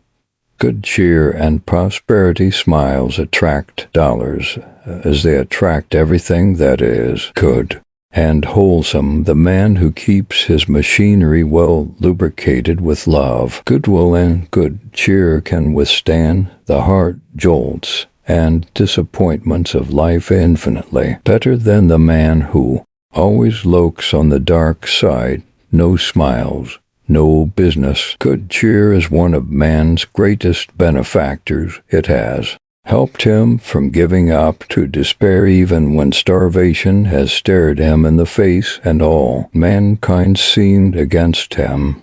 When a man chooses good cheer for his companion, he never talks of hard times or carries a picture of poverty or want in his mind. The cheerful man is preeminently the useful man. If I were asked to name the one thing that would help the human race more than any other, I would perhaps say more cheerfulness, good cheer, keeping sweet under all circumstances. More cheerfulness means more life, more happiness, more success, more efficiency, more character, a larger future. The cheerful man does not cramp his mind and take half views of things. Have you never noticed that, as a rule, it is the cheerful, hopeful, optimistic people who succeed, and that it is the sour, morose, gloomy natures who fail or plod along in mediocrity, who never amount to anything? A habit of cheerfulness enables one to transmute apparent misfortunes into real blessings. More cheerfulness will help you all along the line of success. It will help you to bear your burdens. It will help you to overcome obstacles. It will increase your courage, strengthen your initiative, make you more effective, more popular, more helpful. It will make you a happier, more successful man or woman. It will transform and beautify the humblest and homeliest surroundings. Cheerfulness means pose, serenity, a sane, wholesome, well-balanced outlook on life. The cheerful man knows that there is much misery, but that misery need not be the rule of life. There is no philosophy like cheerfulness. No one can estimate the healthful, uplifting power of one cheerful life, one serene, balanced soul. The hopeful, cheerful nature is constructive. He who has formed a habit of looking at the bright side of things has a great advantage over the chronic dyspeptic who sees no good in anything. Shakespeare says, "A merry heart goes all the day, a sad heart tires in a mile." There is no other life habit which can give such prolific returns in happiness and satisfaction as that of being cheerful and sweet under all circumstances. The cheerful man's thought sculptures his face into beauty and touches his manner with grace. Why not resolve that whatever comes or does not come to you, whether you fail in your undertaking or succeed, you will keep cheerful, hopeful, optimistic, and be grateful for the good things that are yours. In almost everything we can find some happiness if we look for it. The trouble with us is that we generally want more too. Make us happy than we deserve, and we are not grateful enough for the many things that are ours to enjoy. How many of us might learn a lesson from the poor little girl living in the slums of a great city who took a prize at a flower show? When asked how she managed to raise her beautiful plant in the dark alley where her home was, she answered that there was a little space between the tall buildings through which a bit of sunshine came in, and that by moving the plant as the sun moved, she had managed to keep it in the sunshine and to produce the prize flower. We all have at least a little sunshine in our lives, something to be thankful for, and by turning our faces to it, we could manage somehow to keep growing. But we don't make the most of the little sun we do have, as the little girl did. There is much that even the poorest of us might enjoy in the common, everyday life if we would only now and then stop, look, listen, think, and contemplate. If we would only try to see things in their true light, to hear the voices of nature, to see the miracles going on about us on every hand in God's great laboratory, we could be happy in the most ordinary situations in life if we would only learn to delve down into the common things, to appreciate them, to see their marvelous beauty. But no, It is always what we want, not what we have, that claims our attention. It's the faraway thing. It's tomorrow, next year, when we are better off, when we are a little better able to have luxuries, to have an automobile, to travel. Then we'll enjoy ourselves and have a good time. I know a man who, although very poor, can manage to get more comfort out of a real tough, discouraging situation than anyone else I have ever known. I have often seen him when he did not have a dollar to his name, with a wife to support, yet he was always buoyant, happy, cheerful, contented. He would even make fun out of an embarrassing situation, see something ludicrous in his poverty. He never was in a difficulty that blotted out the sun for him, for he always saw light ahead, and there is no doubt in my mind but that ultimately he will be a big success in his business. If we are cheerful and contented, all nature smiles with us. The air is balmier, the sky clearer, the earth has a brighter green, the trees have a richer foliage, the flowers are more fragrant, the birds sing more sweetly, and the sun, moon, and stars are more beautiful. Money itself has very little to do with happiness. Some of the most wretched men and women I have ever known, anything about, have been very rich. They could have everything that money could buy, but their money didn't bring them happiness. It didn't bring contentment or harmony into their homes. In fact, if many of these men and women had been poor, they would have been infinitely happier. High-minded cheerfulness is found in great souls, self-poised and confident in their own heaven-aided powers. Epictetus, the pagan philosopher, proved in his life the truth of his own words.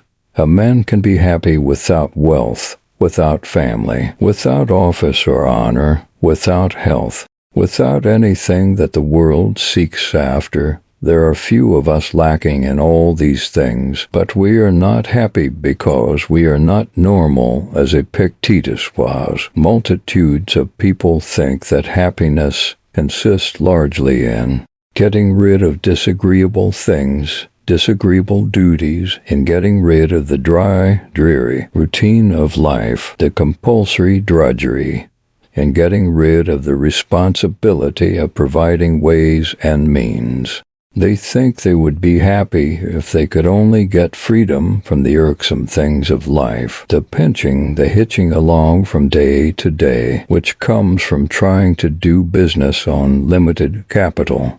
Freedom from pain, frets, and naggings, freedom from the 1,001 pricks and annoyances of the daily workaday life. In short, most of us think we would surely be happy if we were released from the anxiety of the bread and butter question, if we did not have to think about the cost of things or the ways and means of getting them. But as far as we know, rich people are no happier than poor people.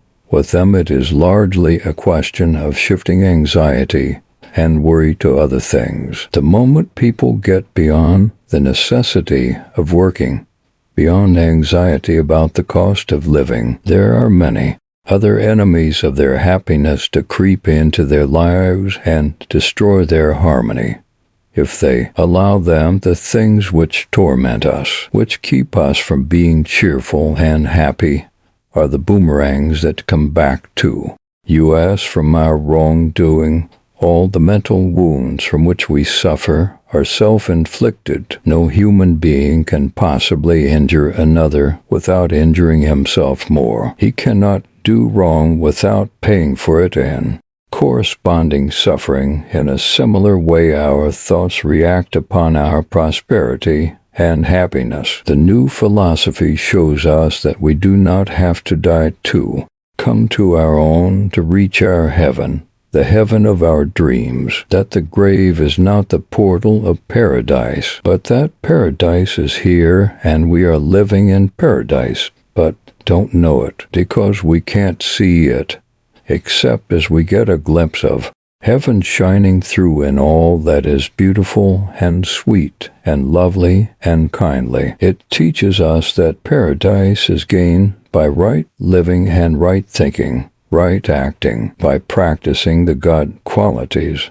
It teaches us that we can never awaken His likeness until we practice His qualities, the qualities which make up divinity. It teaches us that our consciousness of our oneness with the One is the source of all our strength, the source of all our power, the secret of all our success that is worthwhile, the source of our healing. The new philosophy teaches us to face toward the light, whether we can see the goal or not, always to look in the hopeful direction. It teaches us to look toward success, toward opulence, toward prosperity, no matter how poverty-stricken our environment seems. It teaches us to look toward the perfect man that God planned, that God intended, not to see the sick or the diseased or the immoral, sinful, criminal or defective man.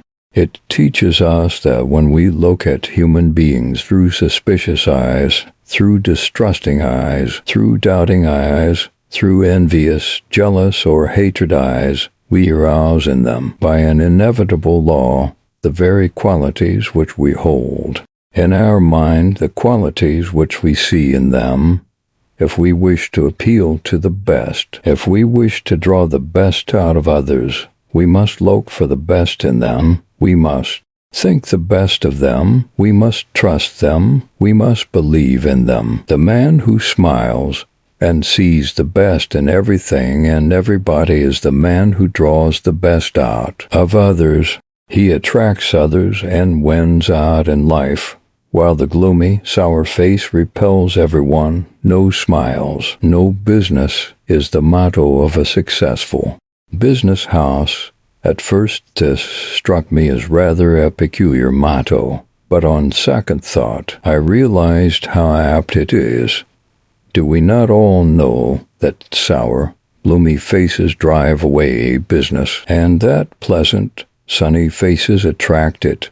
Cheerfulness will attract more customers, sell more goods, do more business with less wear and tear than any other quality. Nobody but himself may be helped by the money millionaire, but everybody is enriched who knows or comes in contact with the millionaire of good cheer, and the more he gives of his wealth, the more it multiplies. Andrew Carnegie owed his popularity and much of his success and happiness to his cheerful disposition. In his later years he said, "My young partners do the work and I do the laughing, and I commend to you the thought that there is very little success where there is little laughter. Whoever strikes the keynote of joy and happiness is a dispenser of the balm of Gilead, of a healing force. A man without cheerfulness is a sick man. The sadness of his spirit lays a withering blight on all the beauty of his life. He becomes prematurely old. His strength decays. A broken spirit drieth up the bones. That cheerfulness is a medicine. It promotes health. The habit of cheerfulness lubricates the human machine and very greatly increases and sharpens every one of the mental faculties. It improves every function of the body. Cheerfulness keeps one young. It is one of the secrets of eternal youth. One who admits to himself and others that he is sick is indeed sick, but one who declines to make such admission and cheerfully goes on as if he were well, conquers many an ailment, which if he had succumbed to it, might have proved serious. Beecher used to speak of sunny natures who moved through the world like cheering music, spreading joy and gladness. Wherever they went, we have all met rare souls who live in the sunlight all the time. No matter how poor they may be in worldly goods, they see something in life to be thankful for. They are always helpful, hopeful, encouraging, happy, Wherever they go, they scatter sunshine. If we cannot always so control our moods as to be really happy, we can always appear cheerful. This is a duty we owe society and ourselves. It is weak and cheap to go about radiating mental poison, the poison of discouragement, of gloom, the poison of worry and anxiety. It is weak to go about the world wearing mourning in our expression. It is a sin to peddle gloom and despondency. We owe it to the world and to ourselves to scatter sunshine, to appear at our best, not at our worst. There is significance in the fact that man is the only animal that has a sense of humor, that can laugh. The Creator meant us to have fun, to rejoice and be glad always. Happiness is man's birthright. Laughter is a token of sadness. Abnormal people, insane people, seldom laugh. It is as natural to a normal human being to want to laugh and have a good time as it is to breathe. There is something wrong about a person who never laughs, who is always serious. Things which amuse and make us enjoy life have a healthful physical and moral influence. The happiness habit is just as necessary to our best welfare, to any success that is worth the name, as the work habit or the honesty habit, or the square-dealing habit. We can cultivate the habit of being cheerful and happy just as we can cultivate the habit of being polite to everyone with whom we come in contact. Anything that will make a man feel joyous and happy, that will clear the cobwebs of discouragement from his brain and drive away fear, care, and worry, is of practical value and should be encouraged. Innocent, hearty fun will do this as nothing else can. It is the shrewdest kind of business policy to do what will recreate, refreshen, and rejuvenate one for the next day's work. Then why not have a lot of fun and laughter in the home? One of the greatest sins multitudes of parents commit against their children is suppressing their love of play in the home. Many parents insist that their children must not talk or laugh at meals. This is a crime against childhood. It is actually unfitting them to be pleasant and agreeable companions, good mixers when they grow up and go out in the world, for the habits of childhood become a part of the grown man and woman. Fun is as necessary as bread. He makes a mistake who regards laughter and humor as transitory, superficial things that pass away and leave nothing behind. They have a permanent, beneficial influence on the whole character and career. Having a good time should be a part of our daily program. Why should this not enter into our life plan? Why should we be serious and gloomy over our work, over our meals? Why not do everything with joy and gladness? Cheerfulness will help you all along the line of life. It will help you bear your burdens. It will help you to overcome obstacles. It will increase your courage, strengthen your initiative, and make you more effective. It will not only make you a happier, but also a more successful and progressive man. Cheerfulness, more joy in the life, is our greatest need. Struggles, disappointments, difficulties are not meant to make us sad, but to make us strong. For if we do not whine and complain, we shall be given strength to overcome. All these the cheerful man sees, that everywhere the good outbalances the bad, and that every evil has its compensating balm. Robert Louis Stevenson said, "A happy man or woman is a better thing to find than a 5-pound note. He or she is a radiating focus of goodwill, and their entrance into a room is as though another candle had been lighted." We were all made for happiness, to rejoice and be exceeding glad. Any inharmony or discord in our nature is contrary to divine law and divine will. It was the Creator's intention that everybody should be happier than the happiest beings are today. If you, my friend, have not found that source of happiness which will keep you in poise and serenity, no matter what may happen to you or yours, if you have not found that poise which gives the peace that provides understanding under all conditions, you have not yet found the great secret of life. You have yet to learn that real enjoyment, real satisfaction does not come from the possession of things, does not come from outside sources, but that our highest satisfaction, our highest enjoyment, our highest happiness ever comes from within. Here is the fountain of all supply. Here is where we touch God, the source of all good. Here is where we tap the divinity and the great within of us.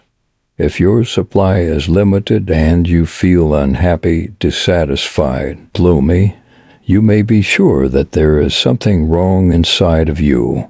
There is something wrong in your thought, in your motive, in your acts, something wrong in your view of life. You are violating your nature in some way, or you are not using your powers rightly.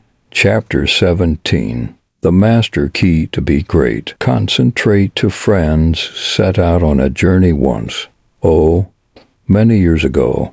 The one bestrode a mettled steed, the other trudged below, and he that rode raced everywhere, save to the place he should, because, said he, there's time enough, and this my mount is good.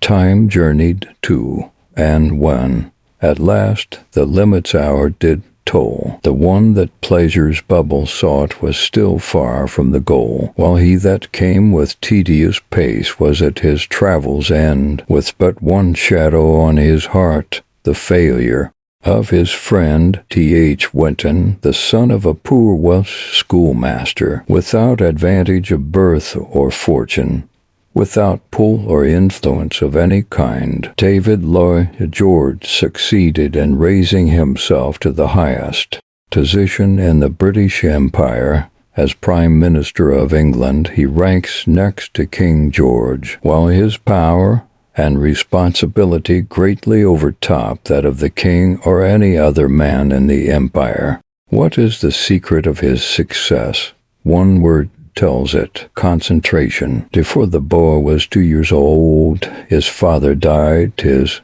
mother then took her family to live with her brother, Richard Lloyd, a humble cobbler. The cobbler's shop was a sort of political forum for workingmen of the neighborhood, and there young David got his early training in politics. In his teens he studied law, and at the age of 21 began to practice. But long before he was admitted to the bar, when he first visited the House of Commons, he made up his mind that that was to be his future domain, and there resolved to enter Parliament. With all the vigor and tenacity of his nature, he concentrated on his ambition, with what result the world knows. One of the ablest and most brilliant statesmen England has produced. He is today the most dominant figure in world affairs. What David Lloyd George has done in his field, you can do in yours, as millions of others have done, by the same means, concentration. There is no more powerful magnet in the world for attracting the thing we desire, no force more effective in realizing the ambition we long to attain than concentration. It has been the chief factor in all the great achievements of history. It is the cornerstone of success in every line, the principle upon which all progress is based. All the inventions, all the discoveries, all the modern facilities which the world enjoys are the children of focused minds. Whatever you long to be or to have, you can be, you can have, by focusing your mind and concentrating your efforts on that one thing. When Franz Liszt, the great composer, was a mere youth, his elder brother chided him for spending his time on music and told him that he himself was going to be a great landowner. The would-be landowner scorned his young brother's musical bent, holding that a talent for music would only ruin a man. Franz, however, stuck to his bent and even ran away several times in order to gratify the ambition for a musical career, which was discouraged at home years later when the elder brother had become a wealthy landowner. He called on Franz, who was still a struggling musician. Not finding him at home, he left his card which bore the inscription, Herr List, landowner. When more years had passed and the young composer had finally won out, he returned the call of his landowner brother and presented his card, which read, Herr List, brain owner. Aside from the humor of this little story, the point is that each of the brothers got what he concentrated on. The one became a wealthy landowner, the other a world-famed musician and composer. If your ambition is like that of the elder brother to become a wealthy landowner, a prosperous man of affairs, then you must concentrate on prosperity, on the acquisition of wealth in some form. We all know men who seem to attract money from every direction. Everything they touch turns to money, as we say, while others who work just as hard for the same end have no success at all. The different results are due to the difference in intensity and persistence of concentration. The born moneymaker thinks in terms of money. He is making money mentally all the time, so to speak, because his mind is focused on money. He is always nursing his money vision. He is positive in his conviction that he will make money, will be wealthy, and he concentrates on his object with such intensity and singleness of aim that he literally creates money. The man who wants money, but who doesn't concentrate intensely on getting it, who doesn't believe very much in his ability to get it, who fears he will never be even what we call a well-to-do man, is like one who wants to be successful, but is always thinking about failure, worrying about it, fearing, believing that he never will become a success. Or like a man of average ability who should scatter his forces in a dozen different directions, hoping that by chance he might manage to succeed in some one of them. There is no such thing as succeeding in anything by chance.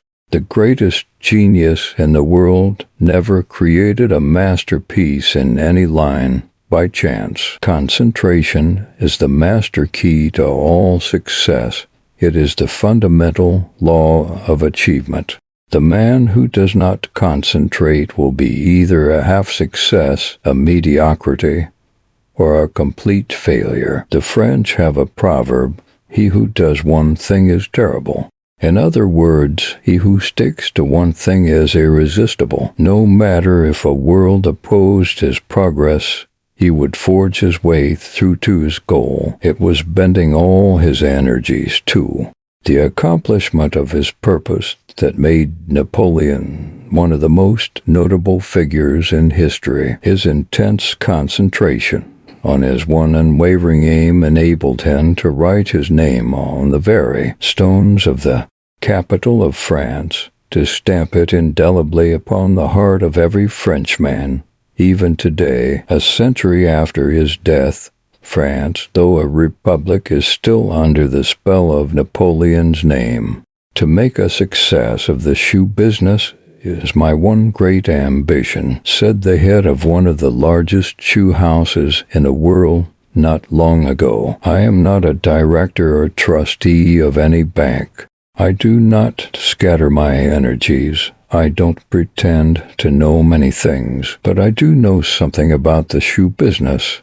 I have put my ability, my energy, my life into the work of making good shoes. This man, who began life on the lowest round of the ladder, without capital or influence, built up a business which keeps a force of 200 traveling salesmen on a road today, and is turning over some $25 million a year. Emerson says the one prudence in life is concentration, the one evil is dissipation, scattering our energies, dissipating our creative force, failing to bring our mind to a focus and to hold it there is responsible for 9/10 of the failures in life and most of the poverty of the world. I know one of those dissipators who generates more new ideas and outlines more new schemes than anyone else I have ever met. Yet he has never accomplished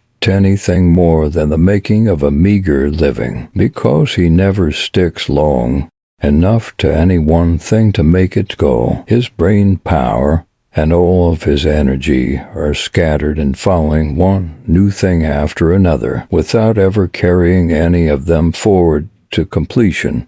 Every time I talk with him, he amazes me with the fertility of his mind, his resourcefulness, and developing original ideas, many of which would prove valuable if they were only put into execution. But they never get beyond the mental stage, the concentration necessary to bring them down to earth, to put them to work, is lacking. There are thousands like this man getting small salaries in very ordinary positions, whose knowledge of a dozen different occupations concentrated in one line would have made them efficient specialists.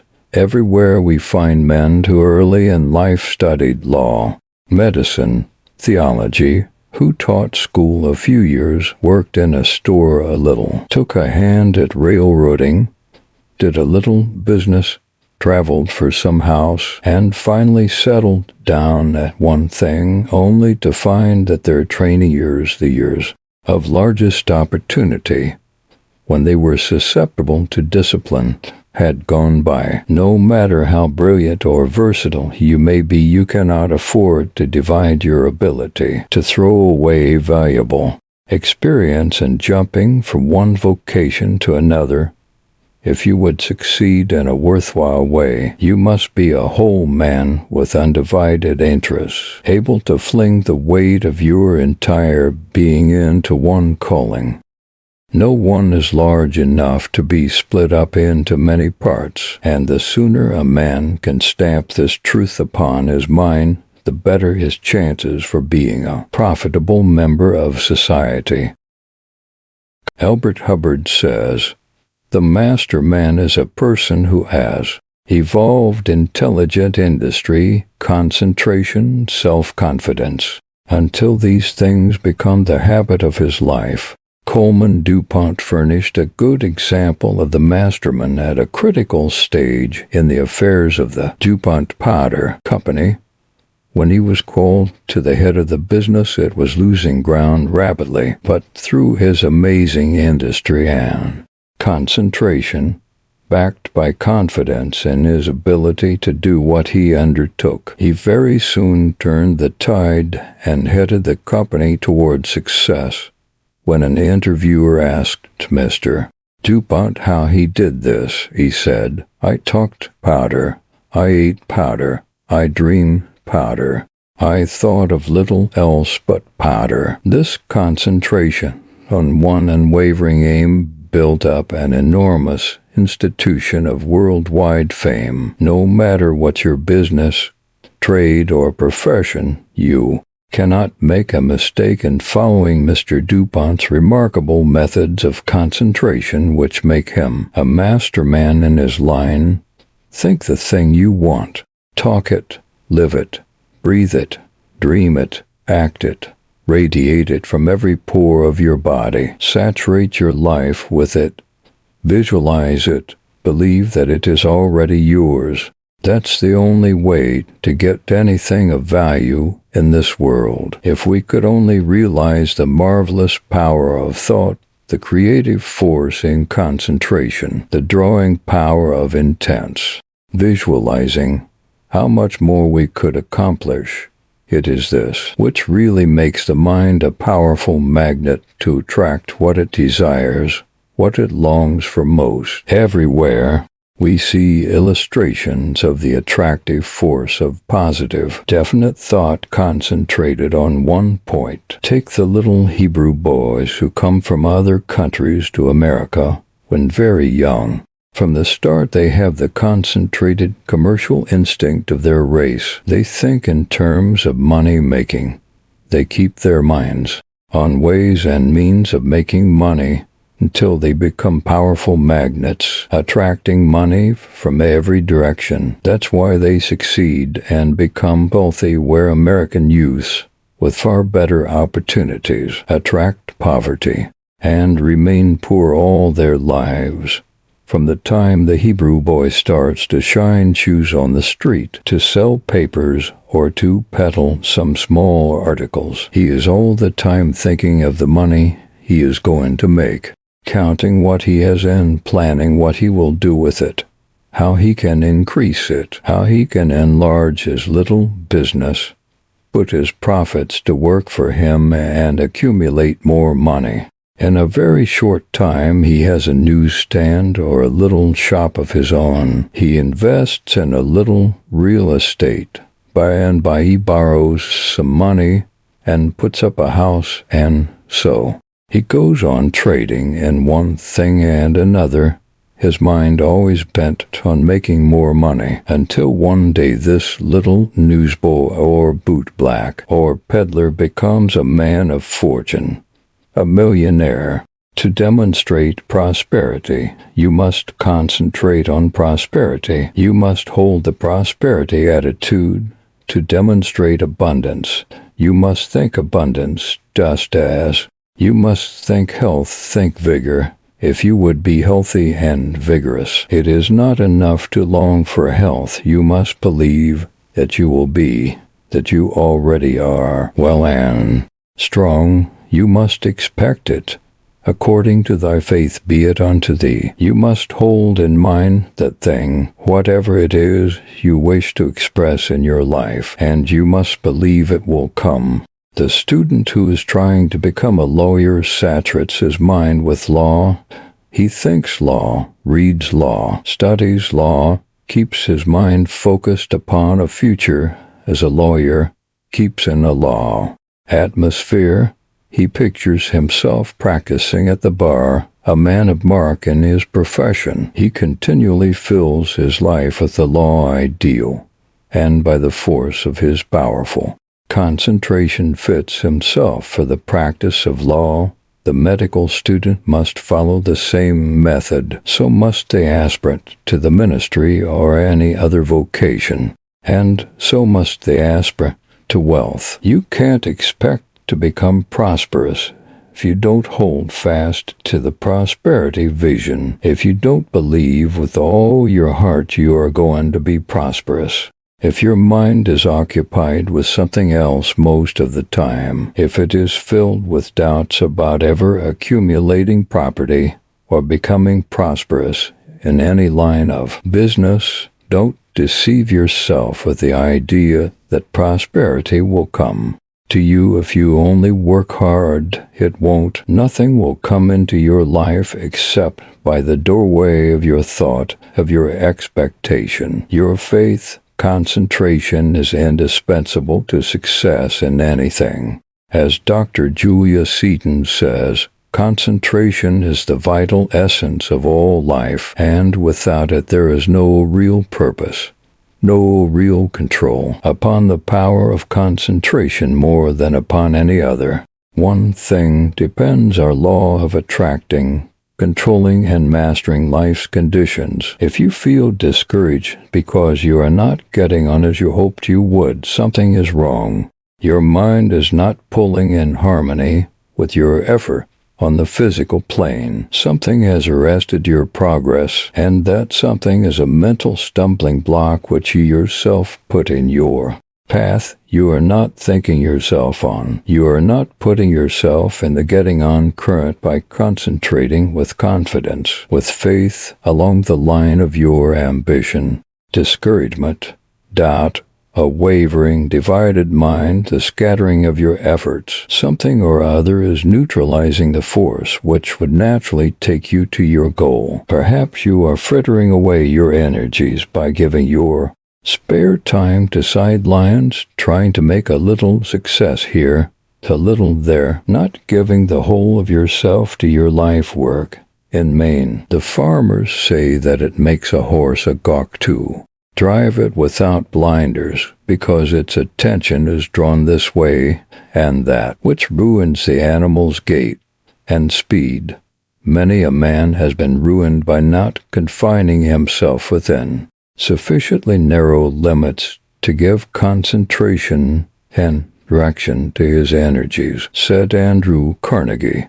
One great cause of failure of young men in business is lack of concentration.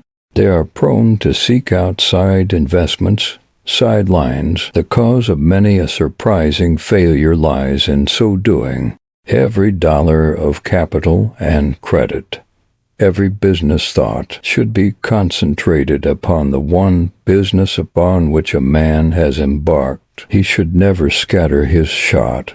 It is a poor business which will not yield better returns for increased capital than any outside investment. No man or set of men or corporation can manage a businessman's capital as well as he can manage it himself. The rule, "Do not put all your eggs in one basket," does not apply to a man's life work. Don't be afraid of being known as a man of one idea. The men who have moved the world have been men of this kind. It is the man who has his purpose burned into every fiber of his being, who has the faculty of focusing his scattered energies on one point as a burning glass focuses the scattered rays of the sun, who succeeds. When I have a subject in hand I study it profoundly, said Alexander Hamilton.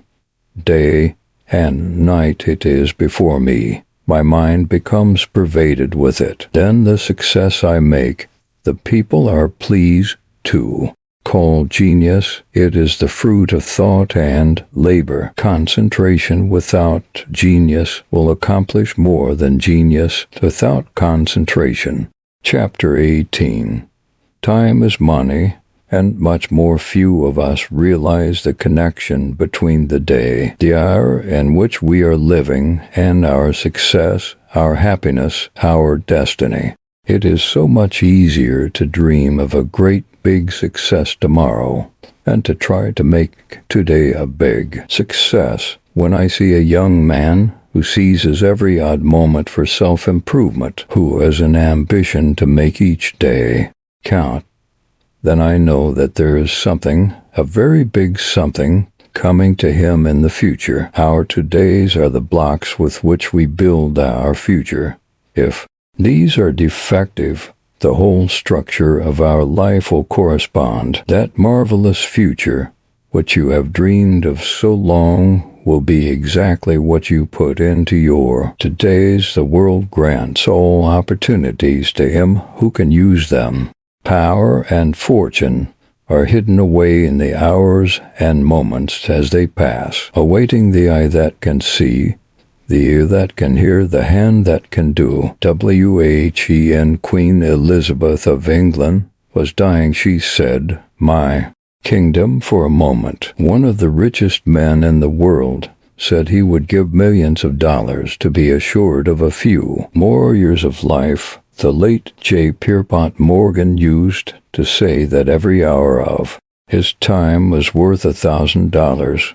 It was probably worth many thousands of dollars, even if measured by money alone, for the accumulation of a vast fortune was only an incident in Mr. Morgan's many-sided career. But time is infinitely more valuable to us than is shown by its money-making power. I have never known of any person to make his life worthwhile in any direction until he came to the realization of the immense value of time. Time is our most precious asset, our greatest riches, because in it live our success, our happiness, our destiny. Yet multitudes are engaged in killing time. Their chief aim in life is to fritter it away as rapidly as possible. They do not realize that this is infinitely more wasteful than it would be for a rich man to throw $100 bills or valuable diamonds into the sea, or to do as Cleopatra did, dissolve priceless pearls in a glass of wine and drink them.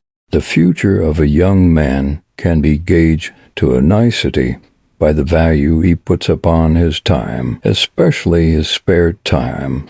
From the foundation of the American Republic, the greatest and most successful Americans have been men who not only in their youth, but all through their lives, made use of every spare moment in broadening their minds, adding to their knowledge, and developing their ability along their special line. The Washingtons, the Franklins, the Lincolns, the Burritts, the Morses, the Fields, the Edisons, the men in every line of endeavor all over the civilized world who have done great things for mankind and made themselves famous, achieved their great work not because they were geniuses, but because they got from every minute of time its full value. I have in my time known many famous in war, in statesmanship, in science, in the professions, and in business. Said the late U.S. Senator Hoare of Massachusetts, "If I were asked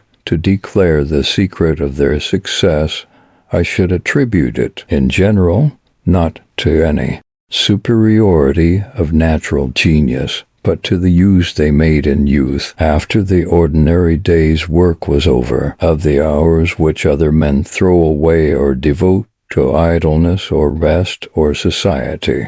The great things in this world have been done by men of ordinary natural capacity, who have done their best. They have done their best by never wasting their time.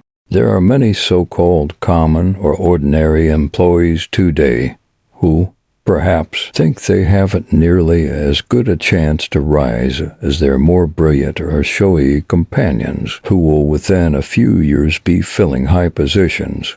The history of the past shows that every year brings out multitudes of giants from the ranks, often young fellows who are more surprised at their rapid advance than the employers who are watching them. The only reason why anyone remains a common, ordinary employee, doing routine work and drawing a small salary, is not because he doesn't have the ability to rise higher, but because he is not awake to the possibilities in his spare time. Charles M. Schwab had no more ability, perhaps, and no better chance to rise than the hundreds of other young men who were working with him at the homestead plant of Andrew Carnegie, when he started in at $1 a day. The reason why he has become a millionaire and a king in his line is because he saw the necessity of a better education than he had had a chance to get up to that time, and devoted his evenings and spare time to making good his deficiencies, and particularly to acquiring special knowledge in regard to iron and steel. He was always on the alert to improve his opportunities, always preparing himself to be ready to fill positions next above him in case of a vacancy. That is why his rise was so rapid, why he is today one of the richest and most prominent businessmen in his line in the world, while his early fellow workers who preferred a good time to self-improvement in their spare time have never been heard from. Speaking of those early days when he was beginning to attract attention at the Carnegie Works, Mr. Schwab said, "At that time science began to play an important part in the manufacture of steel. My salary at the age of 21 warranted me in marrying, so I had a home of my own. I believe in early marriages as a rule. In my own house I rigged up a laboratory and studied chemistry in the evenings, determined that there should be nothing in the manufacture of steel that I would not know. Although I had received no technical education, I made myself master of chemistry and of the laboratory, which proved of lasting value. The point I wish to make, continued he, is that my experimental work was not in the line of my duty, but it gave me greater knowledge. Achievement is possible to a man who does something else besides his mere duty that attracts the attention of his superiors to him, as one who is equipping himself for advancement. An employer picks out his assistants from the best informed, most competent and conscientious. One is so tired after a day's work he does not feel like studying, is an excuse often urged by young people when reminded that they are not doing anything to advance themselves. It is only the excuse of those who are too lazy to work for what they want, or who lack the ambition to climb. It is well known that a change of occupation in the evening, the bringing into play of a different set of muscles, brain tissues, ideas, and thoughts, generally rests rather than tires one. Of course, everyone should take a proper amount of time for needed recreation, exercise, and rest, but very often those who claim they are too tired to study evenings waste more energy in foolish dissipation or dawdling aimlessly around doing nothing than they would spend in reading or study. Only a short time ago I read of a young school teacher who learned 6 or 7 languages in her spare time and who managed, by earning some extra money evenings and teaching private pupils, to save enough money to go to Europe to perfect herself in these languages. The enjoyment and breadth of culture she got out of her travels in the different European countries would have been a great reward for the sacrifices she made. But she got much more than that, for she advanced rapidly in her profession and is now an instructor in French, German, and Italian in a high school for girls. The whole period of youth, says Ruskin, is one essentially of formation, edification, instruction. There is not an hour of it, but is trembling with destinies not a moment of which, once past, the appointed work can ever be done again, or the neglected blow struck on the cold iron. Millions of down and outs are today bemoaning the loss of the golden opportunities they allowed to slip by in youth, the evenings and holidays they idled away, when they might have been laying the foundations for a happy, successful future. But they couldn't eat their cake and have it too, and now they feel it is too late even to try to make good. They feel that they have nothing to look forward to but an old age of poverty and bitter regrets. There is no magic which can give a youth a golden future when he is slipping careless, slipshod work and wasted hours into the fabric of two-day ambition, courage, industry, vim, energy, initiative, thoroughness poured into your day's work, and perseverance and self-improvement in your spare time. These are the ingredients warranted to make a golden future, to bring you wealth, knowledge, wisdom, power, fame, whatever you set your heart on. Believe me, said England's great statesman, William E.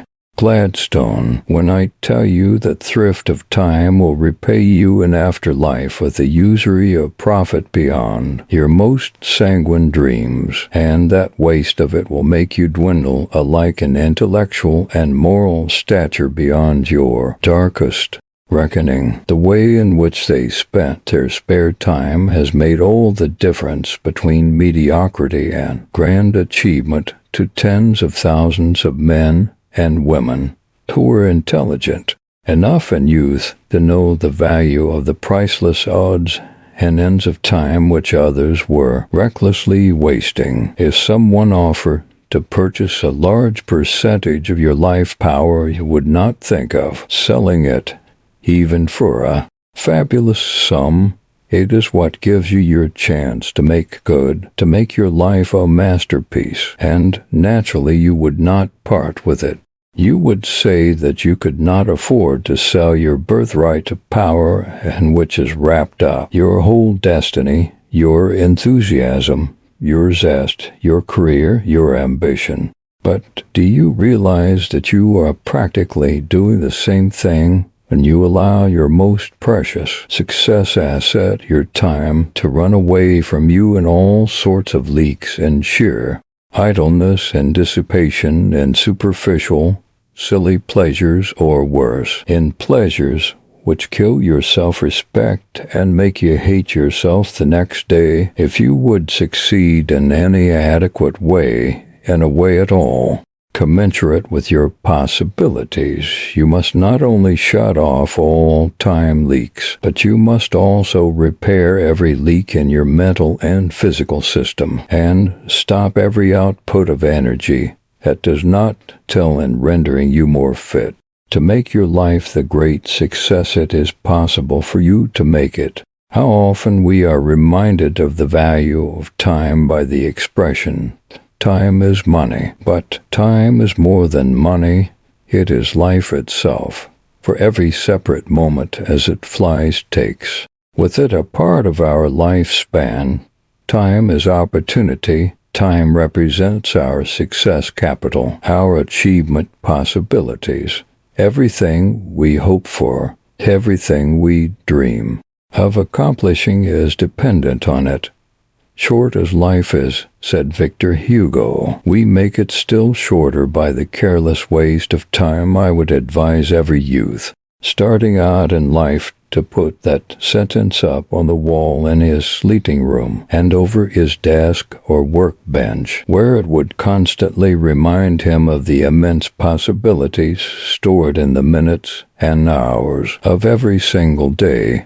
If at the outset of your career you resolve to make good every day and live up to your resolution, nothing can keep you from being a successful man or woman, a superb character. You are the architect of your fate, the master of your destiny, and right now you are shaping your future. Every day is a step nearer to or farther from the goal of your ambition. The precious hours of youth are invaluable. The realization of all your dreams lives in them. Letters come to me from time to time from young people deploring the fact that it is impossible for them to attend school or college. They say they have to work for a living and therefore have no opportunity to acquire an education. They never stop to think that many of the most prominent men and women of the world have been self-educated. I do not mean that they have worked their way through school or college, but that they have actually gained an education in its widest and best sense by their own efforts, with little or no actual schooling. You who complain that you have no opportunity to get an education, and therefore no opportunity to do anything worthwhile, read the lives of men and women who have lifted themselves into places of power by self-education. Biographies like that of Franklin, of Lincoln, of Greeley, of Garfield, of men of all nations who came from the direst poverty, and by sheer force of will and the wise use of every spare moment lifted themselves to the highest stations of life, to positions of honor, of great power and wealth. As Hamilton W. Mabie said, one of the prime qualities of a man of force and ability is his clear understanding of what can be done with the time and tools at his command. Such a man wastes no time in idle dreaming of the things he would do if he could go to college, or travel, or have command of long periods of uninterrupted time. He is not guilty of a feeble evasion of no possibility for his career by getting behind adverse conditions. If the conditions are adverse, he gets in front of them and so gets away from them. The question for each man to settle is not what he would do if he had means, time, influence, and educational opportunities. The question is what he will do with the things he has. The moment a young man ceases to dream or to bemoan his lack of opportunities and resolutely looks his conditions in the face and resolves to change them, he lays the cornerstone of a solid and honorable success. No matter how limited your time or how exacting your daily work, you can so train your mind, so cultivate yourself by reading and study in your spare moments that you can, if you will, become an educated man or woman with a much broader outlook on life and an infinitely greater earning capacity than the uneducated man or woman. Andrew Carnegie, the young Scotch lad, for example, had only an elementary school education at the start, but by reading and studying in his leisure moments, he acquired the culture that fruited in several books and many magazine articles on topics of worldwide interest, to say nothing of his business achievements and the immense fortune he acquired. George Stephenson, inventor of the locomotive engine, seized every leisure moment as though it were gold. He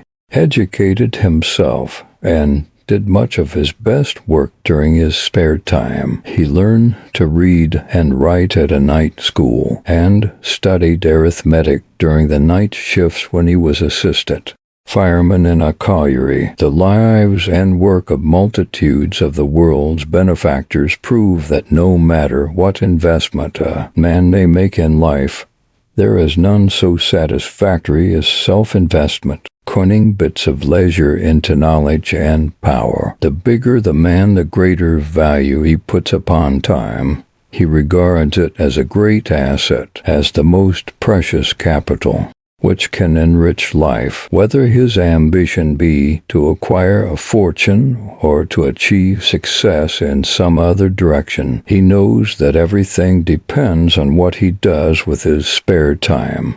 Weak natures, on the other hand, never regard time as a precious asset. They never want to pay the price which strong natures are willing to pay to make their dreams come true.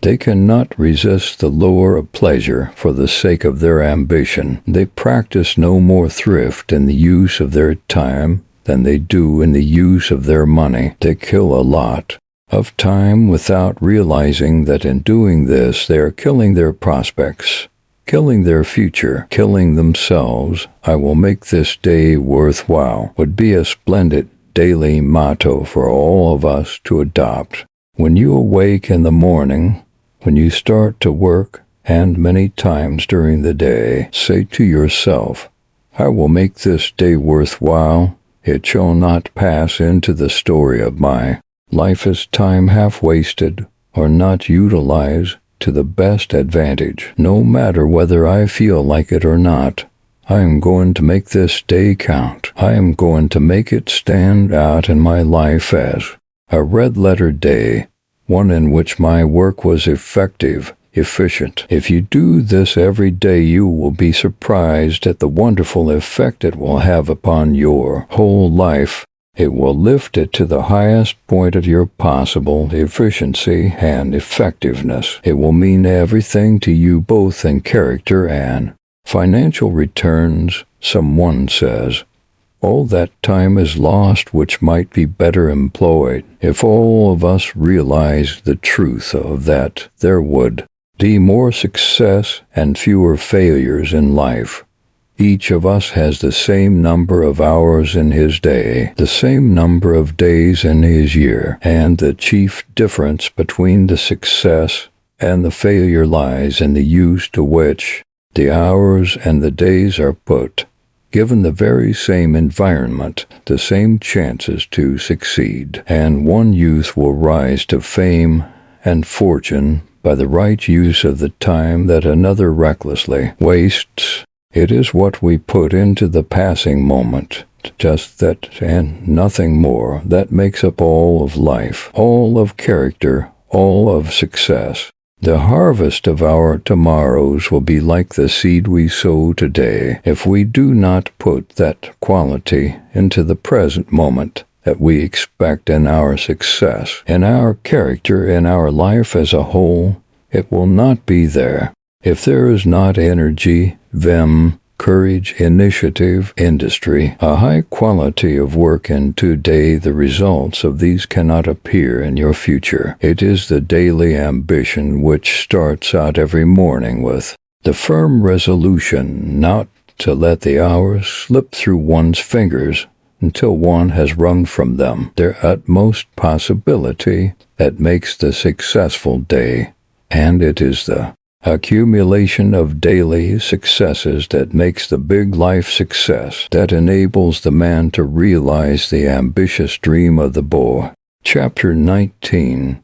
The positive versus the negative man. The negative mind never gets anywhere. It can only destroy, tear down. It is very easy to develop a negative state of mind, and it is very fatal to success. We must get rid of it before we can attract prosperity or develop efficiency. We cannot act negatively without getting negative results. The vacillating man, however strong in other respects, is always pushed aside in the race of life by the determined, positive, decisive man who knows what he wants to do and does it. Even brains must give way to decision. Even if sometimes wrong, it is better to decide positively and carry out your decision with energy and to be forever hanging in the balance, contemplating and procrastinating. Every important decision involves the letting go of something, and the more one tries to get away from the difficulty, the more he thinks over the thing to be decided, the more he entangles the whole situation. It is not only necessary to keep your mind positive, but to be immune from all the enemies of prosperity and happiness. It must be vigorously positive. It is the positive, vigorous mentality that does things, that makes things move. The negative character is always a weakling, a nobody who follows in the beaten path. If we could only learn always to talk and think decisively, constructively, what a wonderful civilization this would be. It is the strong, optimistic, expectant of good things mind, the mind of faith and of hope and confidence, belief in the good, that attracts the good. The mind of the pessimist attracts pessimistic products. If you do not learn to decide firmly and finally, and then act on your decision, if you waver and dilly-dally, allow yourself to be carried this way, and that by conflicting circumstances, your life ship will always be adrift. You will never be anchored. You will always be at the mercy of storms and tempests, and will never make the port of prosperity. When a young man asks my opinion of his chances for success in life, I try to find out something about his ability to decide things. If he can do this quickly, firmly, and finally, I am very sure he will win out. There is no other one quality which plays such an important part in business careers, especially as the ability to decide things wisely, quickly, firmly, and finally. The man who is made of winning material does not hesitate and dawdle and waver and balance on the fence. He jumps right in and tackles the hardest thing first and goes through with it. Voltaire tells us that vacillation is the most prominent feature of weakness of character. What we get out of life we do not get by physical force, but by the subtle power of mental attraction. We bring it to ourselves by making our minds magnets to attract it out of the great cosmic storehouse of intelligence. Out of the great ocean of supply that surrounds us, we attract the things for which our mental attitude has an affinity. Some attract success, some failure, some attract opulence, plenty, others poverty and lack. It all depends upon the difference in thought, whether it is positive or negative, constructive or destructive. Negative thoughts demagnetize the mind so that it attracts just the opposite of what we want. People who plod along in mediocrity or who fail in life might make a very creditable life record if they could only keep the things out of their minds which make them negative. It is their discouraging moods and all of their enemy thoughts, their doubts, fears, worries, uncertainties, and their lack of confidence in themselves that kill the creative power of the mind and make it negative. The negative mind never gets anywhere. It is the positive mind that radiates force and pushes its way in the world. A negative mind can only destroy, tear down. Many people dwell so much upon their failure to get on in the world, their poverty, their misfortunes, that they develop a real failure atmosphere. They surround themselves with destructive, tearing down thoughts, disintegrating suggestions, until they make impossible that mental condition, that positive mental attitude which creates and produces. We are just beginning to learn that we can not only control our moods and all of our thoughts, but that we can also control our environment, because our environment is largely our objectified thought, feeling, emotion, and mental attitude. We make our own world by our thoughts, our motives. As long as you keep your mind positive and creative, you will have courage, initiative, and sound judgment. You will be a producer. But the moment you become discouraged and blue, your ability, your mind becomes demagnetized, negative, and you are no longer a creator or a producer. Your decision wobbles. Your judgment is weak and uncertain. Your whole mental kingdom is demoralized. Keep your mind positive by refusing to admit to it such traitors as doubt, discouragement, fear, or worry. They are your fatal enemies. You can never succeed while you entertain them, drive them out. Don't leave the doors of your mind open to them. Be known as a man of great faith regarding everything in the world. Believe that everything is right in the world because God made it. God ordered it. Believe only in the best. Live success. Walk about among your fellows as though you were successful, with a triumphant, victorious air. Show that you are victory organized. Never fear failure. Don't visualize it. Don't picture poverty or have a horror of it, for this tends to make it a reality and keeps away from you the very things you desire. What is the use of dreaming about the wonderful things I am going to do in the future? There is no such achievement in store for me. I am not a genius. I must content myself with an ordinary career. These negative thoughts and assertions permeate the atmosphere of most homes and chill the youthful ardor of the children, with the result that their ambition sags, their ideals shrivel, and, having no great life incentive, they drop into a humdrum routine and fall far below the level they might have attained. It is criminal not to correct the tendency to negatives in a child's mind. It is not very difficult to cultivate a positive habit of thinking and acting if undertaken when a child is young. With the adult it is not so easy, but it is possible. When you long for something that it is perfectly legitimate for you to have, sow your affirmation seed in perfect confidence that it will bloom in reality. Say to yourself, God is no respecter of persons. He is not partial in his treatment of his children. They all have the same rights, the same privileges. He will give me through my own effort what I need, what I ask for. The poorest, most ragged wretch that crawls has just as many hours in his day as has the richest and most powerful magnet. I can and I will do what I long to do. I will be what I desire to be. Whatever you do, don't set up in your mind and in that of others a picture of yourself as a weak, ineffective, negative personality.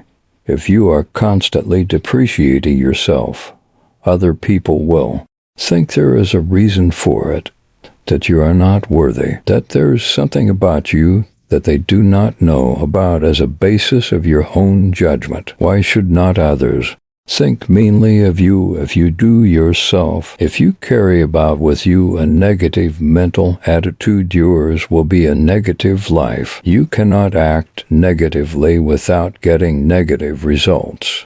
Negative people do not start vigorous, positive vibrations. They are so passive and so susceptible to the influences about them that their negative minds take off all the negative vibrations from all the cross currents from other negative minds. It is perfectly possible to make our mentality so vigorously positive that, no matter what conflicting currents or vibrations from other negative, discordant minds strike us, they find no response. Then we are immune to all negative thoughts. We can walk through all sorts of adverse conditions about us without responding, because we do not vibrate to the negative thought and the negative condition, and we can still keep our robust, positive poise. Living in the stronger thought makes us stronger. People with a vigorous, positive mental attitude, people with a strong, firm decision, people with great faith, have a much stronger mentality and do negative minds because they habitually live in a more vigorous mental attitude, and a positive mental attitude makes for growth, for mental enlargement. We all know the negative man, the man who never has any opinion of his own, who is always asking other people's advice and depending upon others. The negative character is always a weakling. The negative man in any community is the nobody. It is the positive, vigorous mentality that does things, that makes things move, which puts things through. It is the positive man who does his own thinking, who dares to step out of the beaten path and blaze his own way, who dares to have opinions of his own and dares to express them. This is the sort of man who gains the respect and confidence of mankind.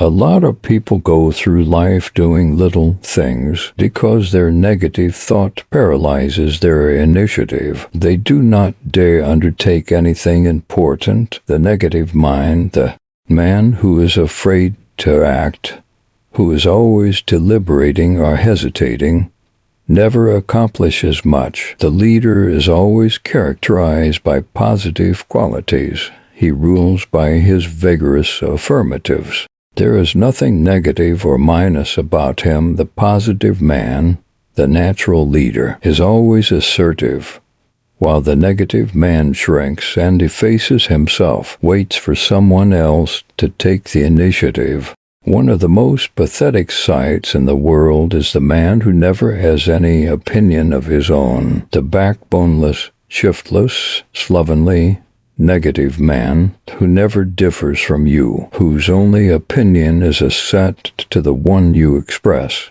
We instinctively despise such a weakling, a man who never opposes us, who always says yes, yes, to everything we say. We want leaders and originators more than we want followers or imitators.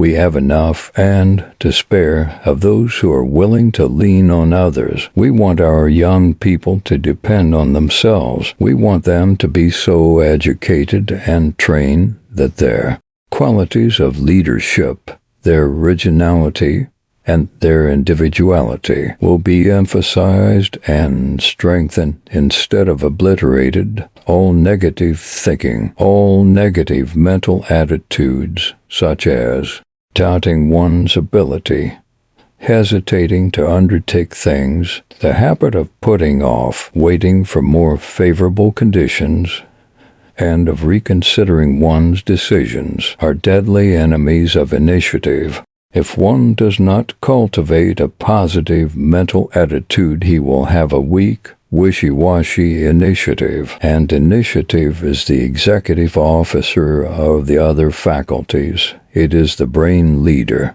Do not forget that the force that is going to project you to the success and prosperity goal is actually inside of you. Do not look to others to push you, to give you a pull, or to use. Their influence, your resources, your assets are right inside of you. They are nowhere else. If you feel paralyzed by the very responsibility of deciding things, beginning things of your own accord, make up your mind that if you ever are to amount to anything in the world, you must strangle this habit. The only way to do this is to form the counter-habit of starting out every morning with the grim resolution not to allow yourself during the day to waver, to wait for somebody to show you the way. Resolve that during the entire day you are going to be a pusher, a leader, that you are not going to be a trailer, not going to wait for somebody to tell you what to do and how to do it, that you are going to take the initiative, start things yourself, put them through without advice. Determined to carry a positive mental attitude, this will sharpen the faculties, put a keen edge upon them, and make the mind alert and eager for opportunities.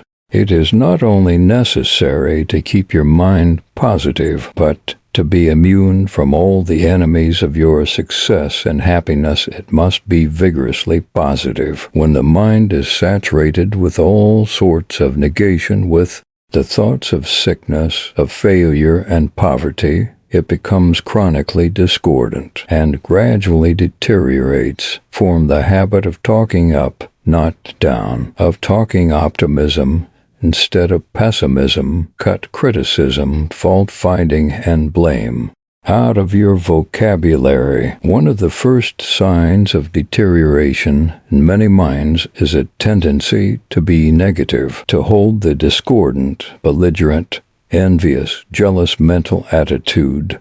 This is just as abnormal as is chronic melancholy, gloom, and despondency. These indicate an abnormal or diseased condition of the mind. Try to see things from a large, generous standpoint. Hold a large consciousness. Show everybody that you have a great faith in humanity, in your calling, and in yourself. Resolve to keep the negatives out of your life. You are too large for jealousy or envy, too big for worry, or to be anxious about your career or about your future. Making yourself positive to everybody and everything you contact with in life is what counts. This is the key to mastership, to success and prosperity. Chapter 20. Thrift and Prosperity. If you would be sure that you are beginning right, begin to save. The habit of saving money, while it stiffens the will, also brightens the energies. Theodore Roosevelt. Enter into a compact with yourself to save a certain amount every week out of your salary. The little difference between what we earn and what we spend is capital. Thrift is the friend of man, a civilization builder. The practice of thrift gives an upward tendency to the life of the individual and to the life of the nation. It sustains and preserves the highest welfare of the race. Nothing makes a businessman so absolutely independent as ready cash. It is the man with the savings bank habit who seldom gets laid off. He's the one who can get along without you. but you cannot get along without him. Thrift means wise management of what you have: money, time, energies, opportunities. Benjamin Franklin is one of the most inspiring examples of what the practice of thrift can do for the poorest boy or girl in this land of opportunities. Son of a poor tallow chandler and soap boiler, the 15th child in a family of 17, he began at the age of 10 to earn his living by working in his father's shop. From these humble beginnings, he succeeded entirely by his own efforts in becoming one of the world's greatest men, a distinguished patriot, scientist, statesman, inventor, diplomat, philosopher, author, and, last but not least, a noted humorist. All this he accomplished by the practice of thrift. That does not mean merely economy in financial matters, the wisest expenditure of his income, but the wisest expenditure of his time and efforts in all the business of life. For to him thrift meant not only prudence in business and money spending, but the conservation of health, of energy, of life capital, and the utmost development of all his natural resources, as well as being the thriftiest. Franklin was the most generous of men, and would share his last cent with one who needed it. One of Franklin's favorite maxims, one that he literally lived by himself, was God helps those who help themselves, and the first lesson for those who would help themselves to learn is the one that he constantly taught. Thrift headed with a picture of Benjamin Franklin, the great apostle of thrift. A calendar issued by the YMCA in New York has this slogan: "Make your money mean more than." It gives the 10 commandments for a young man's financial life. 1. Work and earn. 2. Make a budget. 3. Record your expenditures. 4. Have a bank account. 5. Carry life insurance. 6. Own your own home. 7. Make a will. 8. Pay your bills promptly. 9. Invest in reliable securities. 10. Share with others. If you forge these links of success into your character, as the calendar suggests, you will not only develop a self-reliant, vigorous type of manhood or womanhood, but you will also be laying the foundation of enduring prosperity, contentment, and happiness. Every man knows that it is easier to earn money than to save it. So if there is any one link in the 10 commandments the wage earner, the man or woman of limited means, should pay special attention to, it is the second: make a budget. And here again the YMCA is meeting a great need in supplying a budget book with a conscience, which shows the best way to plan the expenditure of your income and how to keep an accurate account of your income and outlay. From Benjamin Franklin to Sir Thomas Lipton, thousands of successful men in every field have given testimony to the value of thrift or economy as a wealth and happiness maker. Lipton says it is the first great principle of all success. It creates independence. It gives a young man standing, fills him with vigor. It stimulates him with the proper energy. In fact, it brings to him the best part of any success: happiness and contentment. Unless you make it a cast iron rule to lay aside a certain percentage of your earnings each week, each month, you will never succeed in becoming a really independent man or woman. You will always be at the mercy of circumstances, no matter how small it may be. Or if you have to go without a great many things you think you need, put a portion of your earnings away every year where it will be absolutely safe. You don't know what this will mean to you in case of illness, accident, or some unlooked for emergency, and a little ready money may save you great suffering or financial ruin. The wise expenditure of one's income however small it may be, involves the same principles as the investment and handling of the businessman's capital, and the successful businessman carries these principles into the conduct of all his affairs, his personal and household expenditures, as well as those relating directly to his business. Even multimillionaires have to be thrifty, or their millions would take wings. In his little book, Succeeding with What You Have, Charles M. Schwab says, "Not long ago the expenses of running my New York home got exorbitant. I called in the steward and said to him, 'George, I want to strike a bargain with you. I will give you 10% of the first $1,000 you save in house expenses, 25% of the second 1,000, and 1/2 of the third 1,000. The expense of operating the house was cut in two. I once sent an interviewer to Marshall Field to ask him, among other things, what he considered the turning point in his career, and his answer was, saving the first $5,000 I ever had, when I might just as well have spent the modest salary I made. Possession of that sum, once I had it, gave me the ability to meet opportunities that I consider the turning point." John Jacob Astor, the founder of the Astor fortune, said that if it had not been for the saving of his first 1,000, he might have died in the almshouse. What a pathetic thing it is to see, as we do on every hand, well-educated, well-bred men and women, people with a great deal of ability, but with no money sense, going about with practically nothing ahead of them, between themselves and want, spending everything as they go.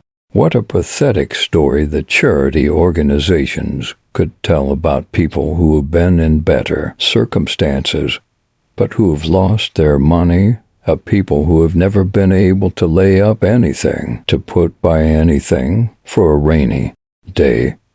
What an assurance and sense of protection we get from the consciousness of a little nest egg, a little money laid up for the future, something to stand between us and possible emergency or want. No matter what might happen to us, no one can feel easy or safe who is living from hand to mouth. How many poor people in our great cities are constantly dispossessed, put out on the sidewalk, oftentimes when a parent or some other member of the family is ill, because they can't pay the rent, and this is often due to the lack of early training in thrift and wise economy. No provision made for an emergency, nothing laid up for a rainy day.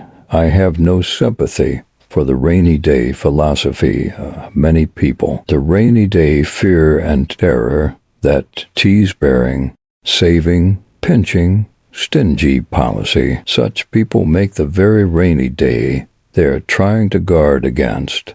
It is the good sense, the wise precaution, which gives a reasonable provision for future needs, or for accidents, or for emergency, or for anything which may impair one's earning capacity, or any loss which may result from fire or flood that wins our approval. The saving habit, the bank book habit, is an indication of the ambition to get on and up in the world. It is also an indication of many other good success qualities. The bank book habit is seldom found in bad company. The habit of thrift not only opens the door to opportunity, but is a safeguard against our own weaknesses, our gullibility, the tendency to scatter our earnings and make fools of ourselves. The saving of money so often means the saving of a man. It means cutting out indulgences or avoiding vicious habits. It often means health in the place of dissipation. It means a clear instead of a cloudy and muddy brain. It means that a man has vision, foresight, intelligence in planning and providing for his future. In fact, the thrift habit, the habit of saving, is not only one of the foundation stones of a fortune, but also of character. Theodore Roosevelt once wisely said, "If you would be sure that you are beginning right, begin to save." The habit of saving money, while it stiffens the will, also brightens the energies. The moment a young man begins to put aside money systematically and to make wise investments, he becomes a larger man. He begins to have a broader view of life. He begins to have more confidence in himself, in his ability, in his power to shoulder responsibility, to make his own program, to be his own boss. In early learning the lesson of thrift, he has taken the first step in the development of a sturdy character, the sort of character that distinguishes the best type of self-made man, the Benjamin Franklins of the race. Nothing will do more to help a young man to get credit and gain and the assistance of successful people than the reputation for thrift, of having the saving habit, of having something ahead, something laid by, whether in government bonds or in a life insurance policy or in some other investment. Such thrift gives him standing. A prominent businessman says, "Give me the youth who saves to make the man worthwhile." If you want to make your dreams of a prosperous future come true, you will enter into a compact with yourself to save a certain amount every week out of your salary, no matter how small this may be, or if you have to go without a great many things that you think you need. Put this certain percentage of your earnings where it will be absolutely safe. This may mean riches to you in the future. A little ready money attracts opportunities. I have known of young men to get a splendid opportunity to start in business for themselves on $500, some on less. Many a fortune has been started on less than $1,000. The head of 5 big stores in New York told me he began business with $300. Frank Woolworth, who built up the mammoth 5 and 10 cent store business, started with something like $300 of his own, borrowing enough to bring it up to $500. Several of his first stores were failures, but he was not a failure. He had an idea, and his small earnings helped him to back up his idea and to make his dreams come true. The power of money is usually not half appreciated by young men and young women. This is a land of opportunity, and good chances are constantly coming to those who have the ready cash. How often we hear people plead as an excuse for not seizing a rare opportunity for investment, that they hadn't the money. Multitudes of men have been obliged to let splendid opportunities pass because of this same lack. Great bargains for cash everywhere have been offered, and only comparatively few men have had the reserve funds or the ready cash to avail themselves of these splendid chances. Some of the shrewdest businessmen I know tell me that there is nothing that pays the businessman so well in the long run as to keep money in the bank, ready for an emergency, ready for an unexpected opportunity or a great bargain. It gives one a great sense of security to know that he is prepared for any ordinary emergency, that he has ready cash to help him. We can never tell when illness or accident may impair our earning capacity, or when some unforeseen emergency may make an unexpected call upon us. The thrifty man is never caught unprepared. There are opportunities to save all round us. The facilities for saving are unparalleled, and the rewards are certain. When we get a little money ahead, it arouses enthusiasm to add to it. It is a perpetual suggestion. When we are tempted to spend, that we try to save. It is a little easier to say no when inclined to spend foolishly or for things which are really not worthwhile. Our savings are a constant encouragement, a tonic, a stimulant. His small savings have kept many a young man from falling into temptations which might have crippled or ruined him. The little difference between what we earn and what we spend is capital. A little ready money suggests to young people just establishing a home wonderful possibilities in the way of comforts, the means of self-culture and growth. It means a little better reading matter, better books and periodicals. It means a possible college course later on for the children and old age protection. It means less worry and less anxiety about the future, exemption from the fear of coming to want, or that those dear to us may suffer. It may mean a good physician, a skillful surgeon, instead of a bungler when sickness enters our home. I have been asked, says a great businessman, to define the true secret of success. It is thrift in all its phases, and especially thrift as applied to savings. Saving is the first great principle of success. It creates independence. It gives a young man standing, fills him with vigor. It stimulates him with the proper energy. In fact, it brings to him the best part of any success, happiness, and contentment. Can you desire anything better in your future than these? I am stored up happiness. I lead the way to peace, power, and plenty. I bring you freedom from anxiety and worry over the living problem. I am a friend alike of the rich and the poor. I am common sense applied to life in all sorts of ways. I am a tower of strength in youth and a staff in old age. I increase hope, confidence, assurance, certainty as to the future. I was one of the chief factors in the winning of the World War. I am the best form of insurance against poverty and failure. I remove the shadow of the poorhouse. I make for health, for efficiency, for the highest possible welfare of the individual. I kill that rainy day dread. In fact, I do away with the rainy day altogether. I put hope into the heart of man, a light into human eyes that was never there before.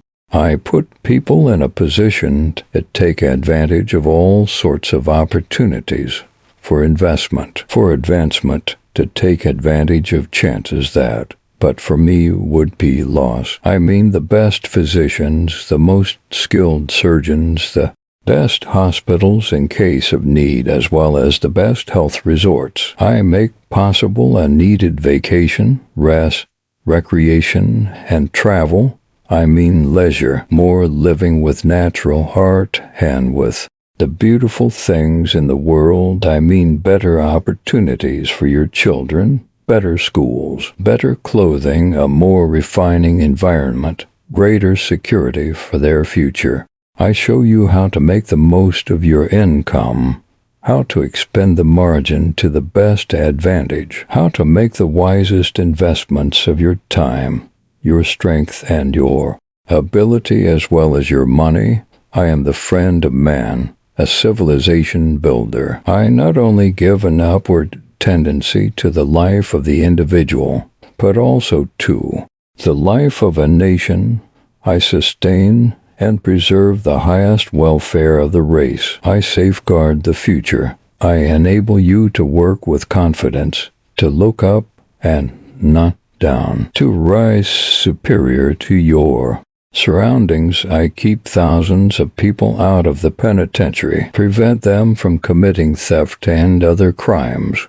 I increase the confidence of others in struggling young men and add tremendously to their credit. I am an employee's best recommendation, for I belong to a large and most excellent family.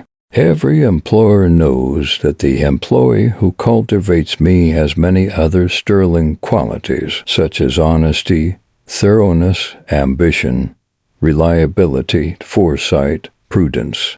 I am a symbol of character, of stability, of self-control, a proof that a man is not a victim of his appetites and weaknesses, but their master. I am often the savior of a man, cutting off indulgences and vicious habits, putting health in the place of dissipation, and ensuring a clear brain instead of a cloudy, befuddled one.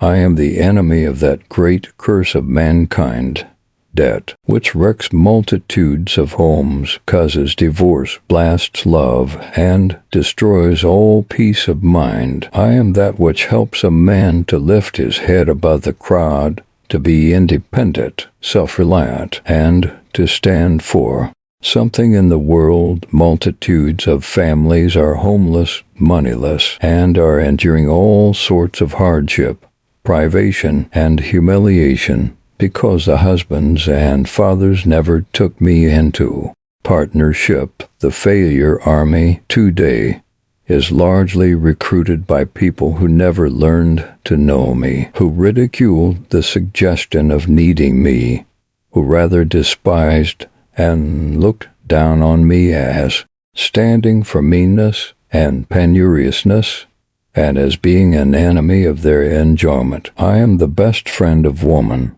I make her a better businesswoman, a better housekeeper, a better wife and mother, a better citizen. I help her to make herself independent, self-reliant, and teach her how to finance herself. However you make your living, whether by the work of your hand or of your brain, in a trade or in a profession, at home or in the shop, whether your income be small or large, you will always be placed at a disadvantage, will always be taking chances with your future security and happiness.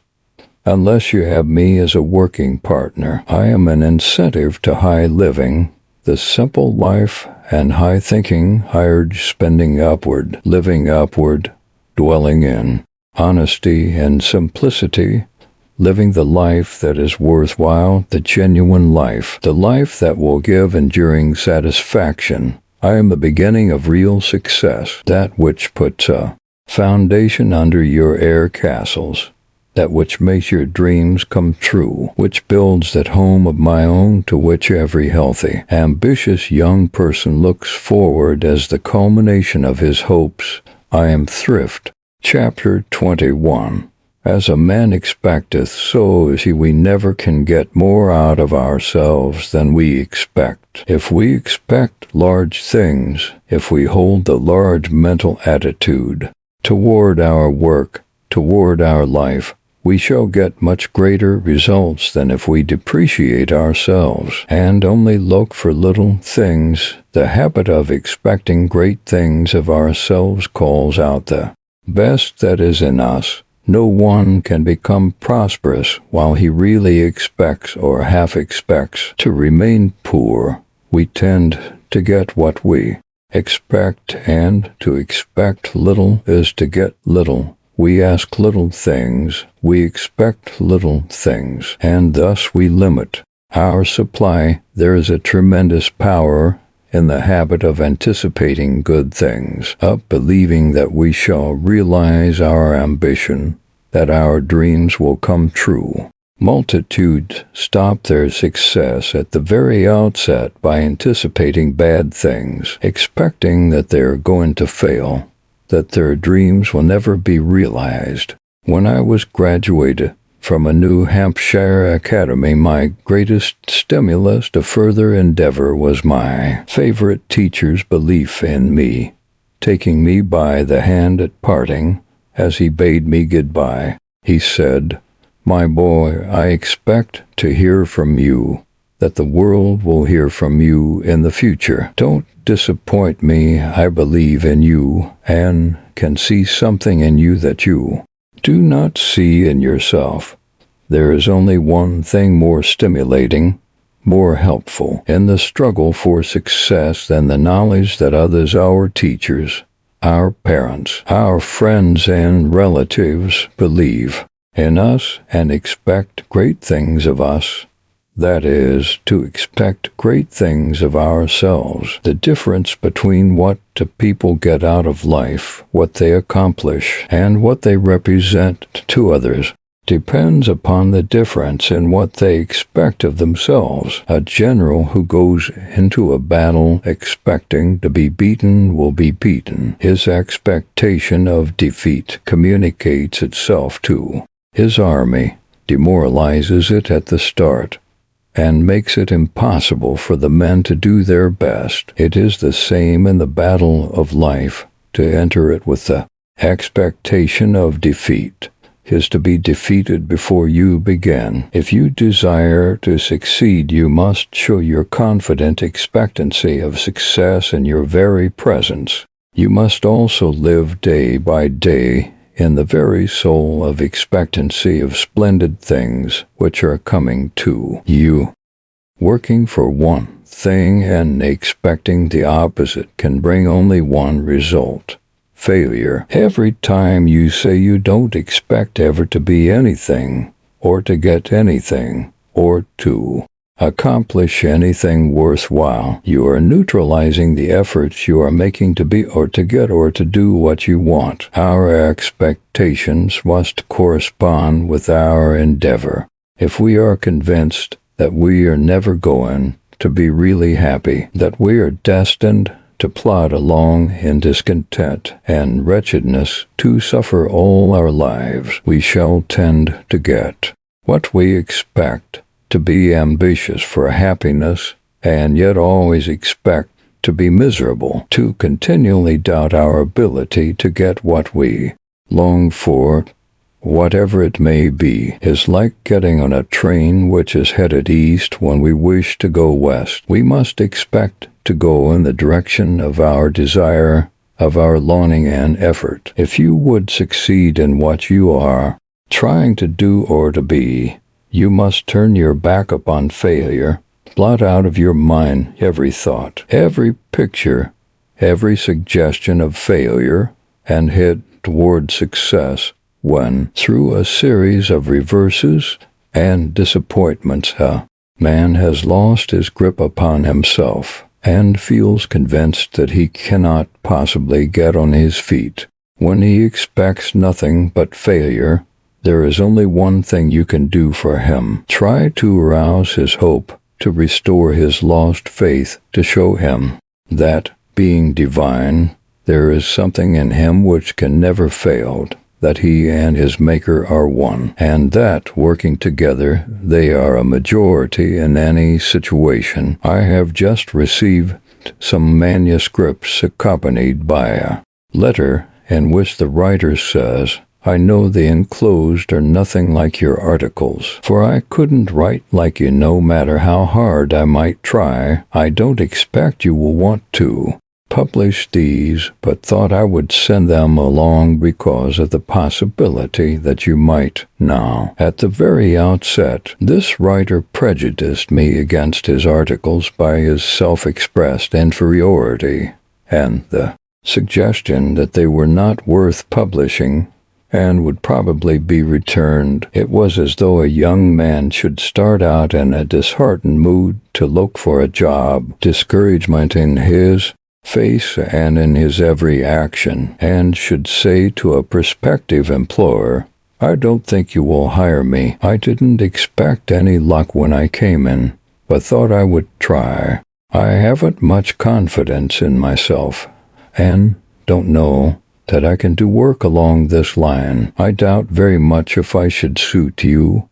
Still, I will try my best if you want to give me a chance, though I don't believe you will, for I never have any luck in hunting jobs." This may sound ridiculous, but it expresses the mental attitude which multitudes of people hold toward the thing they long for and are striving to attain. They never expect to succeed in anything they undertake, never expect to be comfortable, to say nothing of having the luxuries and refinements of life. They expect only failure and poverty, and do not understand that this very expectancy increases the power of their mental magnet to attract these things, even though they are trying to get away from them. I was recently talking with a man who is a good illustration of what this mental attitude does for U.S. He told me that for many years he had been working very hard with no vacations, no let-up in his efforts, that he worked holidays and most of his Sundays, and yet had never gotten anywhere and never expected to.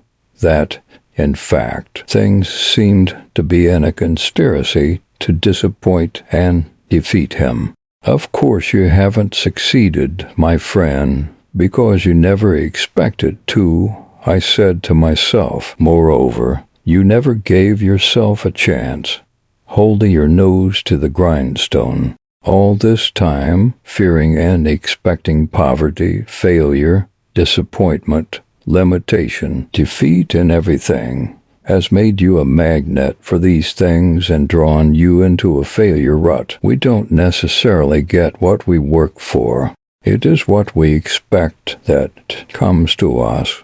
What you feared, as well as what you long for, is headed your way. All your fears, all your doubts, all your failure thoughts are taking shape in your life, molding conditions to their likeness, and no matter how hard you work for the thing you want, if you hold constantly in mind negative, discouraged thoughts, if you expect failure instead of success, evil instead of good, it is what you expect that will come to you. In other words, your thought is the creative force that molds and determines the conditions of your life. You must have birds in your heart, madam, before you can find them in the bushes, said John Burroughs, the great naturalist, to a woman who complained that no birds ever came to her orchard, while he counted a score or more there. Even while she uttered her plaint, it is what you hold in your heart, what you believe will manifest itself to you, that comes into your life. No one can accomplish anything great in this world who is confident that he was made to do little things and is satisfied with an inferior position, hopeless of being anything but an underling all his life.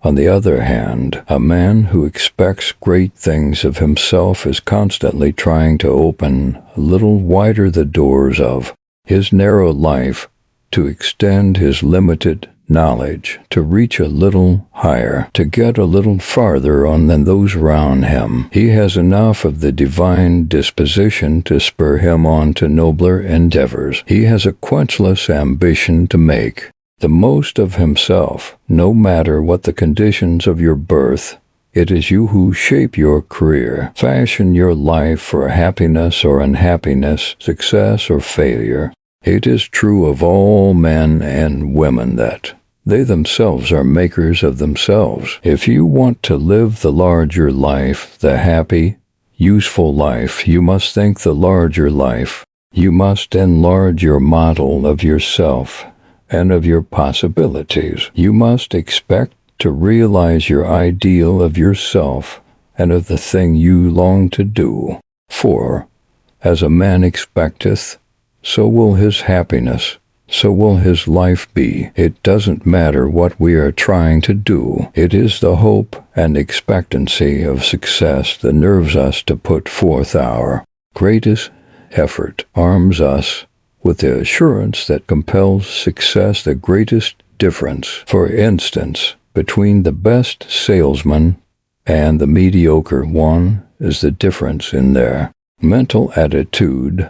Beaten before he began, didn't believe he was going to get the order, is written all over some salesmen in trying to get orders. They lack the hope, the expectation of success, the assurance and self-confidence that presage victory. They don't know the psychology of salesmanship, that it consists in holding the conviction of success always in mind, and so they fall down before the slightest opposition. There are thousands of second-rate salesmen who have enough ability to make crackerjacks, but who fail to get results because of their doubts and fears.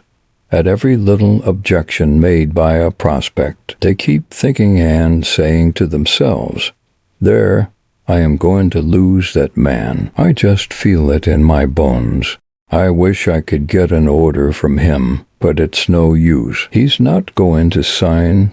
They do not realize that they are communicating their own doubts and fears to their prospect. It doesn't take a very sensitively organized person to feel the negative failure atmosphere, and when he first lays his eyes upon one of those timid, doubting salesmen, the prospect knows that he is not a winner. Instead of victory, he sees defeat in his face, and if defeat is in a man's face, he can't win no matter how much ability he has. His failure atmosphere repels everyone he contacts with. Negative minds never make great salesmen or great anything else, because they don't build, they tear down. They are not creative, but destructive. They go through life closing the very doors ahead of them, which they long to open, pulling with one hand, so to speak, on the doorknob, while at the same time holding a foot of doubt against that very door which they are trying to open. If they affirm their belief that there are good things for them, almost before they leave their lips, they neutralize their affirmations by their secret doubts. They say one thing, but expect the opposite, just like the woman who prayed to the Lord to remove the sand heap from her yard, and when she got through praying, looked out and said, "There it is, just as I expected." Of course, the Lord didn't remove it. That is the trouble with most of us. We pray and we work hard for things, and when we don't get them, it is just as we expected. We couldn't get what we wanted and longed for because there was no faith, no belief back of our efforts and our prayers. You know what St. James says of the man who doubts and fears and has no faith. Let not that man think that he shall receive anything of the Lord. Some people cannot understand how it is that bad men, cruel, brutal, conscienceless men, often succeed so well in their business. They succeed by the exercise of the mental law that like thoughts produce like results. This law works as unerringly as any physical law. It is neither ethical nor unethical. It is scientific. It is an inexorable principle, a changeless fact, that what we hold persistently in the mind is ultimately objectified in the body, in the life, whether it relates to our health, to our success, or to our happiness. Ignorance of the law does not save us from the consequences of its violation, just as ignorance of our state or federal laws does not condone an offense against them. This is why it is so important that children should be trained in right thinking from the start. Every child should be reared to expect big things of himself, to understand that the Creator sent him here on an important mission, and that he must prepare himself for a life of achievement. Being a child of omnipotence, of the all-supply, man is the heir of all that is health. Success and happiness are his divine birthright, and every child should grow up with the conviction that good things instead of evil are waiting for him, that the longings of his heart, the yearnings of his soul, are prophecies of what he may become if he does his part in making a thorough preparation for his life work. Do you realize that your environment today, your achievement, and your poverty or prosperity are really made up of your expectations of the past, what you expected of yourself years ago when you started out in life? If you have been true to your vision of a successful future and have backed up your faith, your ability, with hard work and intelligent endeavor, you have worked in harmony with the law and are reaping the harvest of your thought and endeavor. If, on the other hand, you find yourself poverty-stricken and wretched, you have violated the law, and your only hope of bettering your condition is to turn about face and go The other way, work with the law, not against it. Work for what you want, but work with confidence, with the hope, the belief that you will get it, expecting to be happy, expecting to be successful, expecting to win out in our undertakings, expecting health instead of disease, expecting good luck instead of ill luck, expecting harmony instead of discord and trouble, expecting to make friends wherever we go, expecting to be thought well of, to stand for something in our community. This is to establish relations with the things we want and are working for. It is to attract them to us. For as a man expecteth, so is he, so has he. Chapter 22. Yes, you can afford it. People who are always fearing the future, who always see rocks, shoals, and all sorts of snags and dangers ahead, who are forever preparing for a rainy day, not only attract the very things they fear, but also lose all the joy and happiness of living. You will never be anything but a beggar. You think beggarly thoughts, but a poor man. You think poverty. A failure. You think failure thoughts. Train yourself persistently away from the thought of limitation, away from the thought of lack, of want, of pinch supply. Thinking abundance and defying limitation will open up your mind and set your thought currents toward a greatly increased supply. When we learn the art of seeing opulently instead of stingily, when we learn to think without limits, how not to cramp ourselves by our limiting thought, we shall find that the thing we are seeking is seeking us, and that tomorrow will meet us halfway. You do not inherit poverty, squalor, humiliating limitations.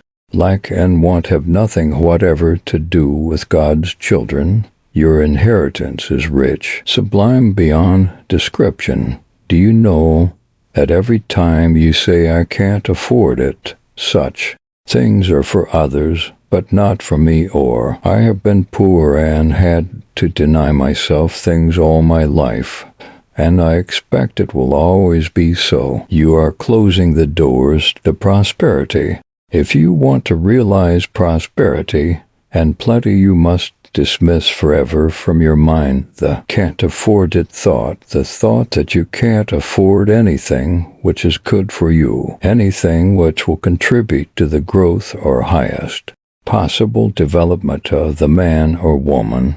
It is your birthright to have these things. They belong to you by divine heritage, and you should claim them. The Creator intended that His children should have plenty and the best of everything that is good for them, that will contribute to growth, enlargement of character, and happiness. The idea that riches are possible only to those who have superior advantages, more ability, or those who have been favored by fate is false and demoralizing. The Creator has given man dominion over a world teeming with riches for all, not for a favored few. If we claim our inheritance and work in harmony with His laws, He will have the abundance and happiness He meant we should have. We will be glorious successes.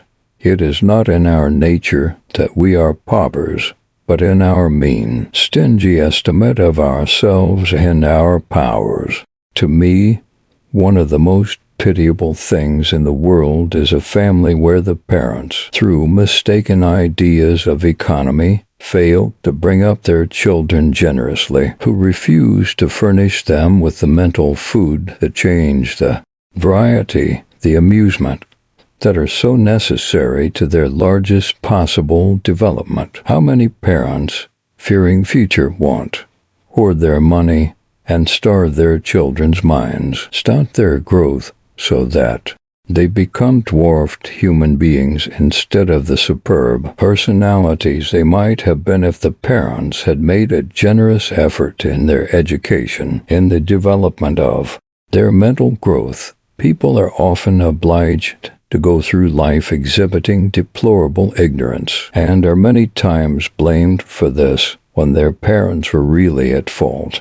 They never gave them as children the nourishment, the mental food necessary to develop their larger qualities, their greater possibilities. They are compelled to plod along in mediocrity so far as mentality and personality are concerned, because they never have had a fair chance. Their ability, their brains, were never backed up with the proper preparation for the larger possible life. Many of these parents, perhaps most of them, fully intended to be generous to their children, but the habit of saving, the fear of coming to want, which in time develops into a strangling, dwarfing, blighting greed, kept them putting off from year to year a present privilege and duty. They did not put the emphasis on the right thing, to the lifelong detriment of those they loved more than anything else in the world. True economy is not parsimony,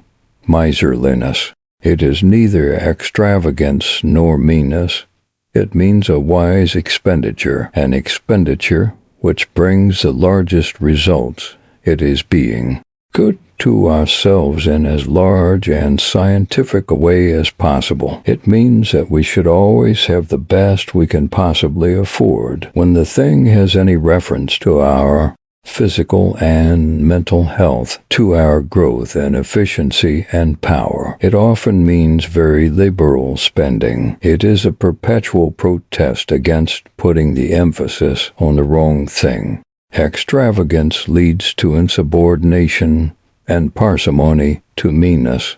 We are told, don't deceive yourself by going through life patronizing cheap things, wearing cheap clothes, looking seedy with the belief that you are doing the wisest thing. Remember that your appearance will largely determine your status in society. The world accepts or rejects us by the evidence of our personality, the impression we make. The feeling that you can't afford this and you can't afford that, always dwelling upon something cheap, cheapens your life, cheapens your mentality, limits and narrows it, dwarfs your personality, and makes anything but a favorable impression. Wise, thrifty, and often generous expenditure in the thing which helps us along the line of our ambition, which will make a good impression, secure us quick recognition, and help our promotion, is often an infinitely better investment than putting money in a savings bank. The secret of health, of success, and happiness is largely in being good to one's self, in putting one's self in a superb condition, so that one is always able to do the biggest thing possible to him, always ready to take advantage of whatever opportunities come his way. Anything which prevents a person from attaining this high-water mark of efficiency is a sin against true economy. Every young man should have an understanding with himself at the outset that he will have nothing to do with the false economy that results in lowered vitality or efficiency, that anything which tends to cut down his power, even by a small fraction, is poor economy and very unscientific. What is good policy in this respect for the individual is equally good for the home and for business. Many a business concern has gone on the rocks because the proprietor was too much occupied with picayune economies, turning down gas, and saving and pinching on petty things, to give his attention to the important things. While saving a trifle here and there, he was losing trade and falling behind in the race by not putting enough money into his business to keep up with his competitors, while the short-sighted proprietor is hugging pet theories about economy and trying to save on little things. The big things will suffer for a little expenditure, which would bring in infinitely greater returns. Liberal expenditure is often the best kind of business. Economate spending precious time and energy in petty savings is often the worst kind of business policy in order to bring money, and one must put out money. Some people never get out of the world of pennies into the world of dollars. They work so hard to save the cents that they lose the dollars and also the larger growth, the richer experience, and the better opportunity. The superior man, says Confucius, is anxious lest he should not get truth. He is not anxious lest poverty should come upon him. Multitudes of people think too much about poverty and economizing. They dwell upon the can't afford it efficiency, but many people overestimate the advantage of saving a dollar in comparison with their physical well-being. Power is the goal of the highest ambition. Anything which will add to one's power, to one's growth, no matter how much it costs, if it is within possible reach, it is worth its price. We have all met the can't afford it men and women who go through life pinching and cheese-bearing. We see them stopping at cheap hotels or boarding houses, traveling long distances in the day coach, carrying their lunch with them, seldom or ever buying a newspaper, a magazine, or a book, investing in nothing which will enlarge the mentality or enrich the life, putting every penny they can squeeze out of a very poor living into the bank or in other investments. They may think that what they thus save is going to help their children, but nevertheless, from every point of view, it is very short-sighted economy.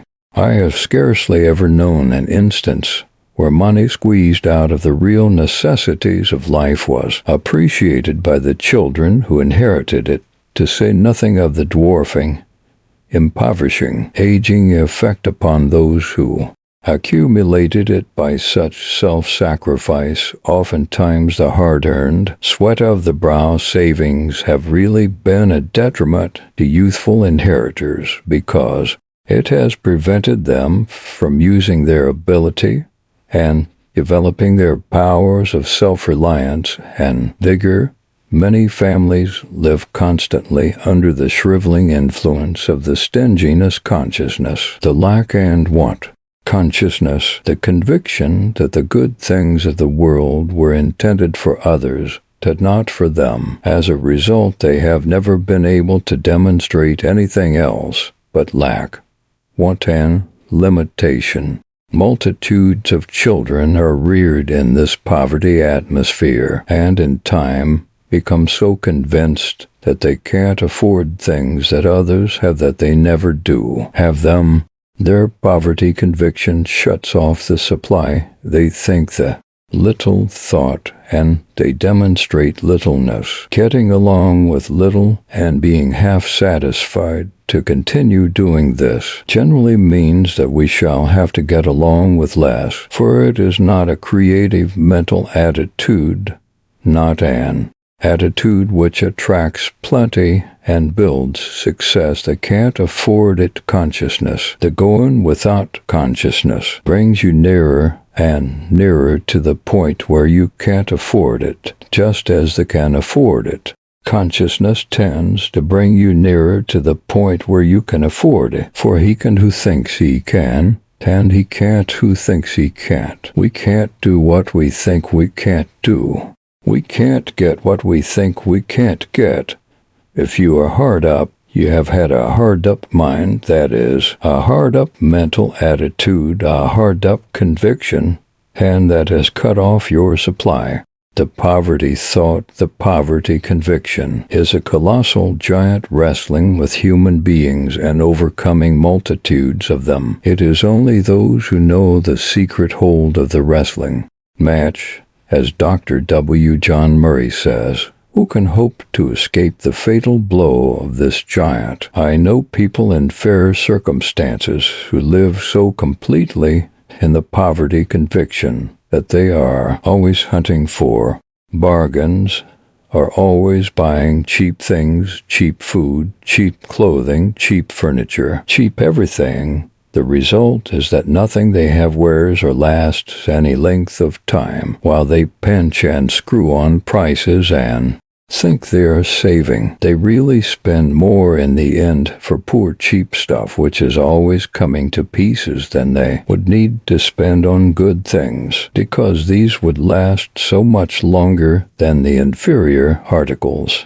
to say nothing of the infinitely greater satisfaction they would give. Getting into the current of cheapness not only narrows and pinches the life, but it deteriorates the taste for and appreciation of quality, just as a cheap piano in a home. A piano which is always out of tune tends to deteriorate the musical taste of the members of the family. Bargain hunters are nearly always victims of false economy, and women are special offenders in this respect. They will waste hours of precious time, sometimes most of a day, and suffer much discomfort in chasing around from one store to another, looking for bargains and trying to save a few cents on some small purchase they wish to make. Then they will buy wearing apparel and all sorts of articles of inferior material because the price is low, although they know the articles will not wear well. They actually buy, because they are cheap, a great many things they do not need, and then they will probably tell you how much they have saved. If these women would only reckon up what they have expended in this way in 1 year, they would generally find that, apart altogether from the loss of time and the wear and tear on themselves, they have lost rather than gained on their transactions. They would find that they had spent more than if they had only bought what they really needed when they needed it, and had paid the regular price for it. There are many ambitious people with mistaken ideas of economy who very seldom get the kind and quality of food which is capable of building the best blood and the best brain, this going without what would reinforce physical power, create mental force and virility, keeps multitudes of people plodding along in mediocrity who are really capable of doing infinitely better things. This is wretched economy. The ambitious farmer selects the finest ears of corn and the finest grain, fruits and vegetables for seed. He cannot afford to cumber his precious soil with poor seed.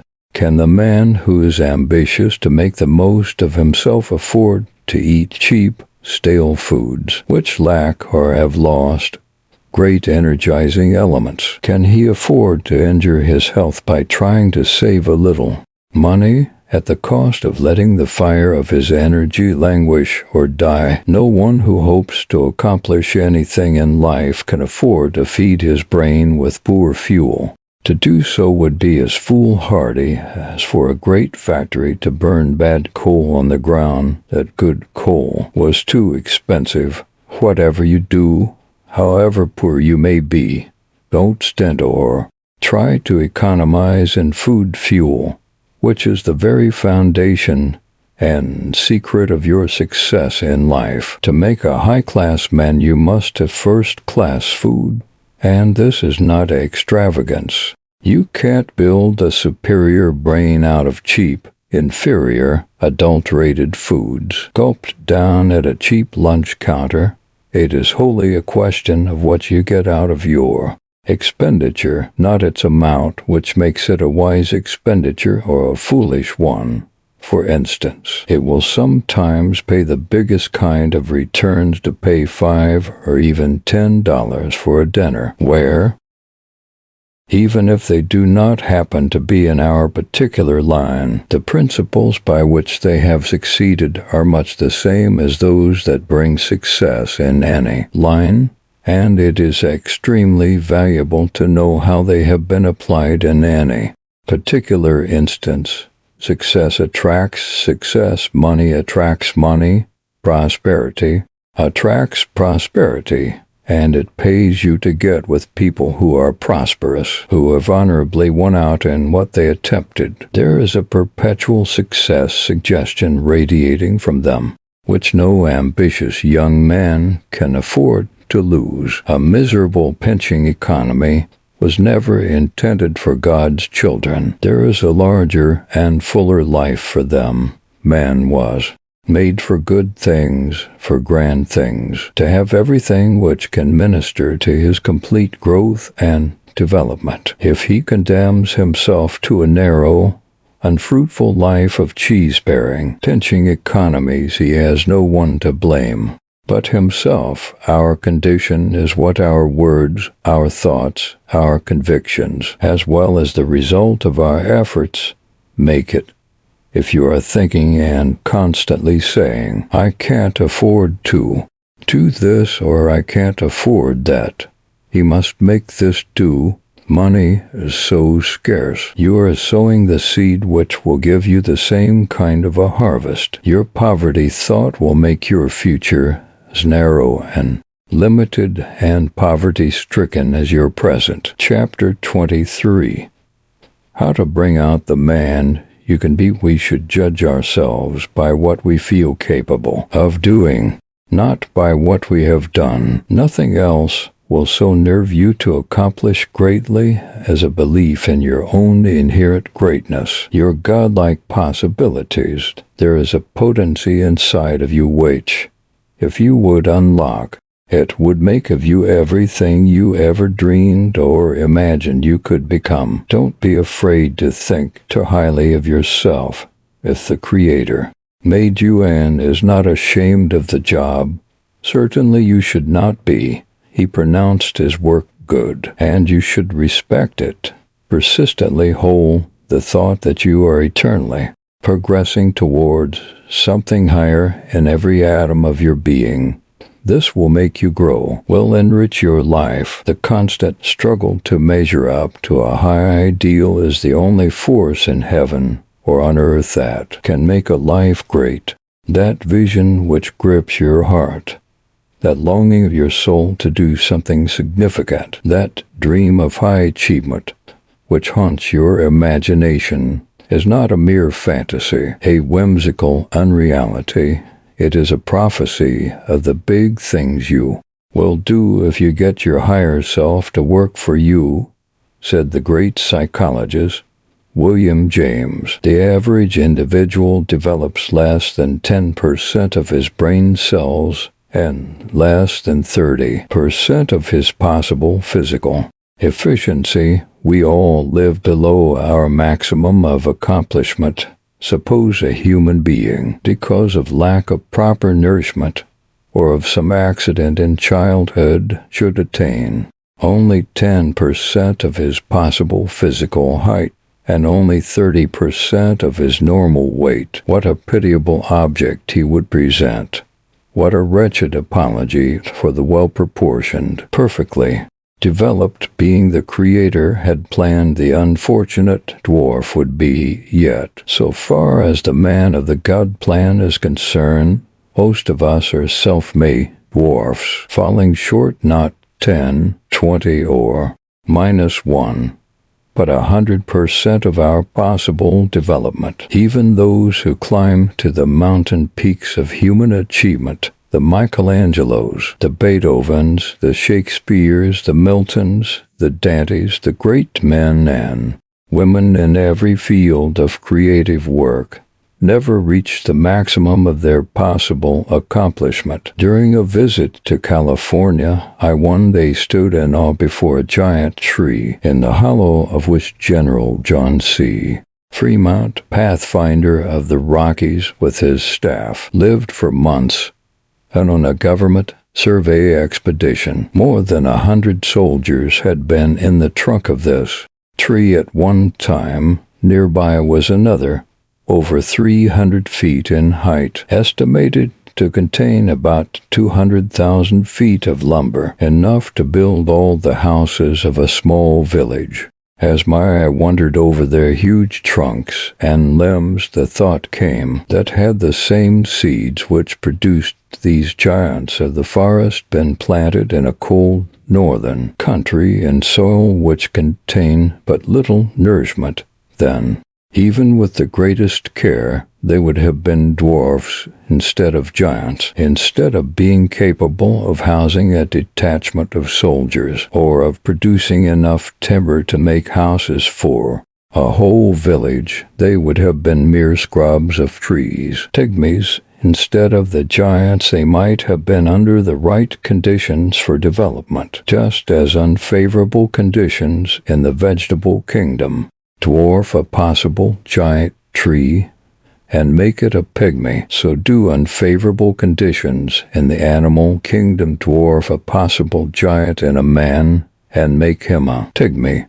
But while the tree has no power of itself to change conditions, to alter or improve its environment, man is made to dominate his environment, to bend conditions to his will, to overcome all obstacles that may hinder or delay his highest possible development.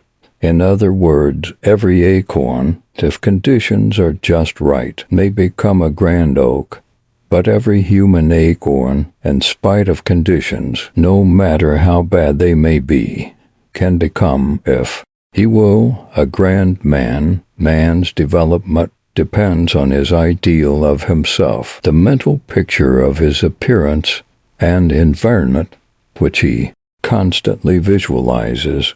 So long as we think that we are merely human, sons of Adam, inheriting only his weaknesses, his limitations, so long as we are convinced that we are helpless victims of heredity, of circumstances and environment, we can never express anything but mediocrity, weakness, inferiority. A great artist who put his whole soul in his work would never look at inferior pictures, because he said, if he did, he would become familiar with false artistic ideals, and his own pencil would soon catch the taint of inferiority. It is familiarity with a weak, inferior ideal of ourselves that dwarfs us and stunts our development. As long as we think we are poor, ineffectual nobodies, no power in the world can make us anything else. Our mental attitude fixes the limit of our development. Nothing can save us from our own conviction of inferiority and inability to rise above the things that hold us down.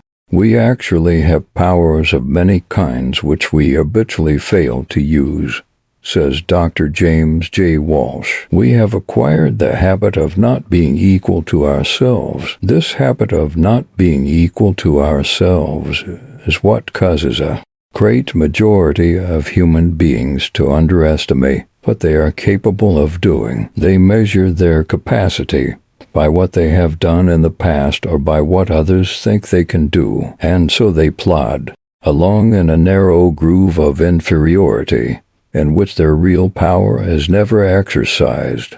Unless some fortunate accident intervenes, the larger man remains undiscovered, and they go to their graves without ever having gone below the surface of their almost limitless hidden powers. I recently met a man who had plodded along in a very ordinary way through what is commonly regarded as the most productive years of life without showing any special ability. In fact, he failed in several things he had attempted, but although he was not strong on self-confidence, he kept hammering away and happened to make a business hit. His success roused a new man in him, gave him a new sense of power. He was never quite the same afterwards. He carried himself more confidently, with more assurance.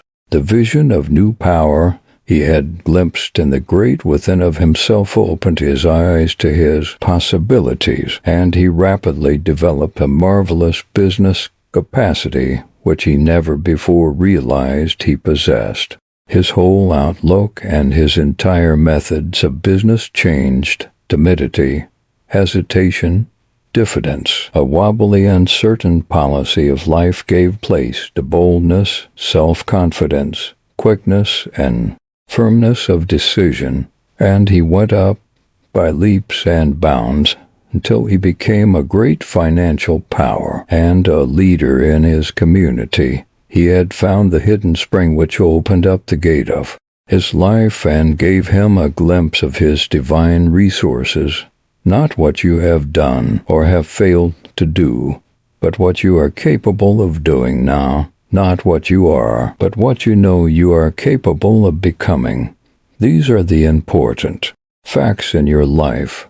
It doesn't matter so much what others think of you, what they believe is possible to you. It is what you think of yourself, what you believe you have the ability to do that counts. This is of immense importance to you, because you will not begin to touch your possibilities until you make the acquaintance of your real self, the bigger possible me in you. After his 75 years of marvelous individual accomplishment, Thomas A. Edison says that man is yet in the chimpanzee stage of development, and that he has gained but a mere glimpse of his environment. The unfolding of man's hidden powers has progressed more rapidly during the past 25 years than in any other 50 years of the world's history, but the advance in individual progress is nothing compared with the developments this century will witness. There is no name so secure in the Hall of Fame. There is no leader in any line of endeavor today who is not likely to be superseded by someone who is yet entirely unknown to fame. There may be at this moment, on this continent, some youth who will break all previous records in music, in art, or literature. There may be working for some American merchant today a clerk who will eclipse the records of the greatest merchant princes of the world. A greater than Shakespeare may now be in swaddling clothes. When every human being awakens his sleeping genius, brings out the giant and the great within of him, we will have a world of supermen, a race of gods. John Drinkwater, author of the great play Abraham Lincoln, says, "He who most completely realizes himself is he who most fitly assumes leadership of men, not only in the days of his life on earth, but in the story that he becomes thereafter. And for nearly 2,000 years there has been no man of whom we have record who has so supremely realized himself to the very recesses of his being as this American Lincoln. There is no man, however humble his birth or environment, who brings out the best that is in him, realizes himself to the very recesses of his being, who will not be a great man. But it is only at long intervals that anyone does this, that a man rises whose full power has been given anything like complete expression as in a Lincoln. Many of the richest minds in the world were abandoned time and again before their hidden wealth was discovered by the more gritty and persevering prospectors. These men were not satisfied with superficial digging, but went down into the very bowels of the earth until they found the treasure they were after. They became fabulously rich, while the fellows who quit or wandered from claim to claim, never giving time or energy enough to one, never having enough faith in its possibilities to dig deeper, died in poverty. In one instance I know of a man who mortgaged everything he had in the world, borrowed all he could, and even sold his clothing to raise enough money to enable him to sink a shaft below the point at which a former prospector had quit. And, going only a few yards deeper, he struck one of the richest silver mines on this continent. The men who never amount to much, the failures and ne'er-do-wells, are like the prospectors who dug only a little way down into their claims and then quit, dying in poverty and wretchedness when they might have been rich beyond their wildest dreams. There are thousands of down and outs in the great failure army today would possibilities that would have made them captains in the ranks of industry, leaders in different vocations. There are multitudes of employees, much abler men and women than their employers, plodding hopelessly in inferior positions, who have enough undiscovered ability hidden away in them to make them supreme in their line, but they have never had the grit, the courage, and the perseverance to dig down to the treasure house of their hidden wealth. They prospected a little along the surface of their being and then quit. There is just as much success material, there are just as many success potencies in many of those who fail as there are in those who succeed. The trouble with most of the failures is that they never dig deep enough into themselves to bring out the bigger man that is hidden in them. Multitudes of men and women never discover their real selves because their investigations are so superficial. They don't think deeply or work in the right way. They don't focus their efforts with sufficient intensity to open the door to their locked-up possibilities. Are you willing to go through life as a pygmy when there is something in you which even now is telling you that you can be a giant? Are you going to put forth a giant's efforts to bring out the biggest thing in you, or are you going to sit around waiting for luck or something outside of yourself to come to your assistance, for outside capital, for somebody to give you a lift? You will never unfold the bigger man God has wrapped up in you in this way, my friend. The only power that will develop the giant in you is right inside of you. God himself can't develop the human acorn that chooses to remain a dwarf, a scrub oak, instead of the grand human oak of the Creator's plan. The end.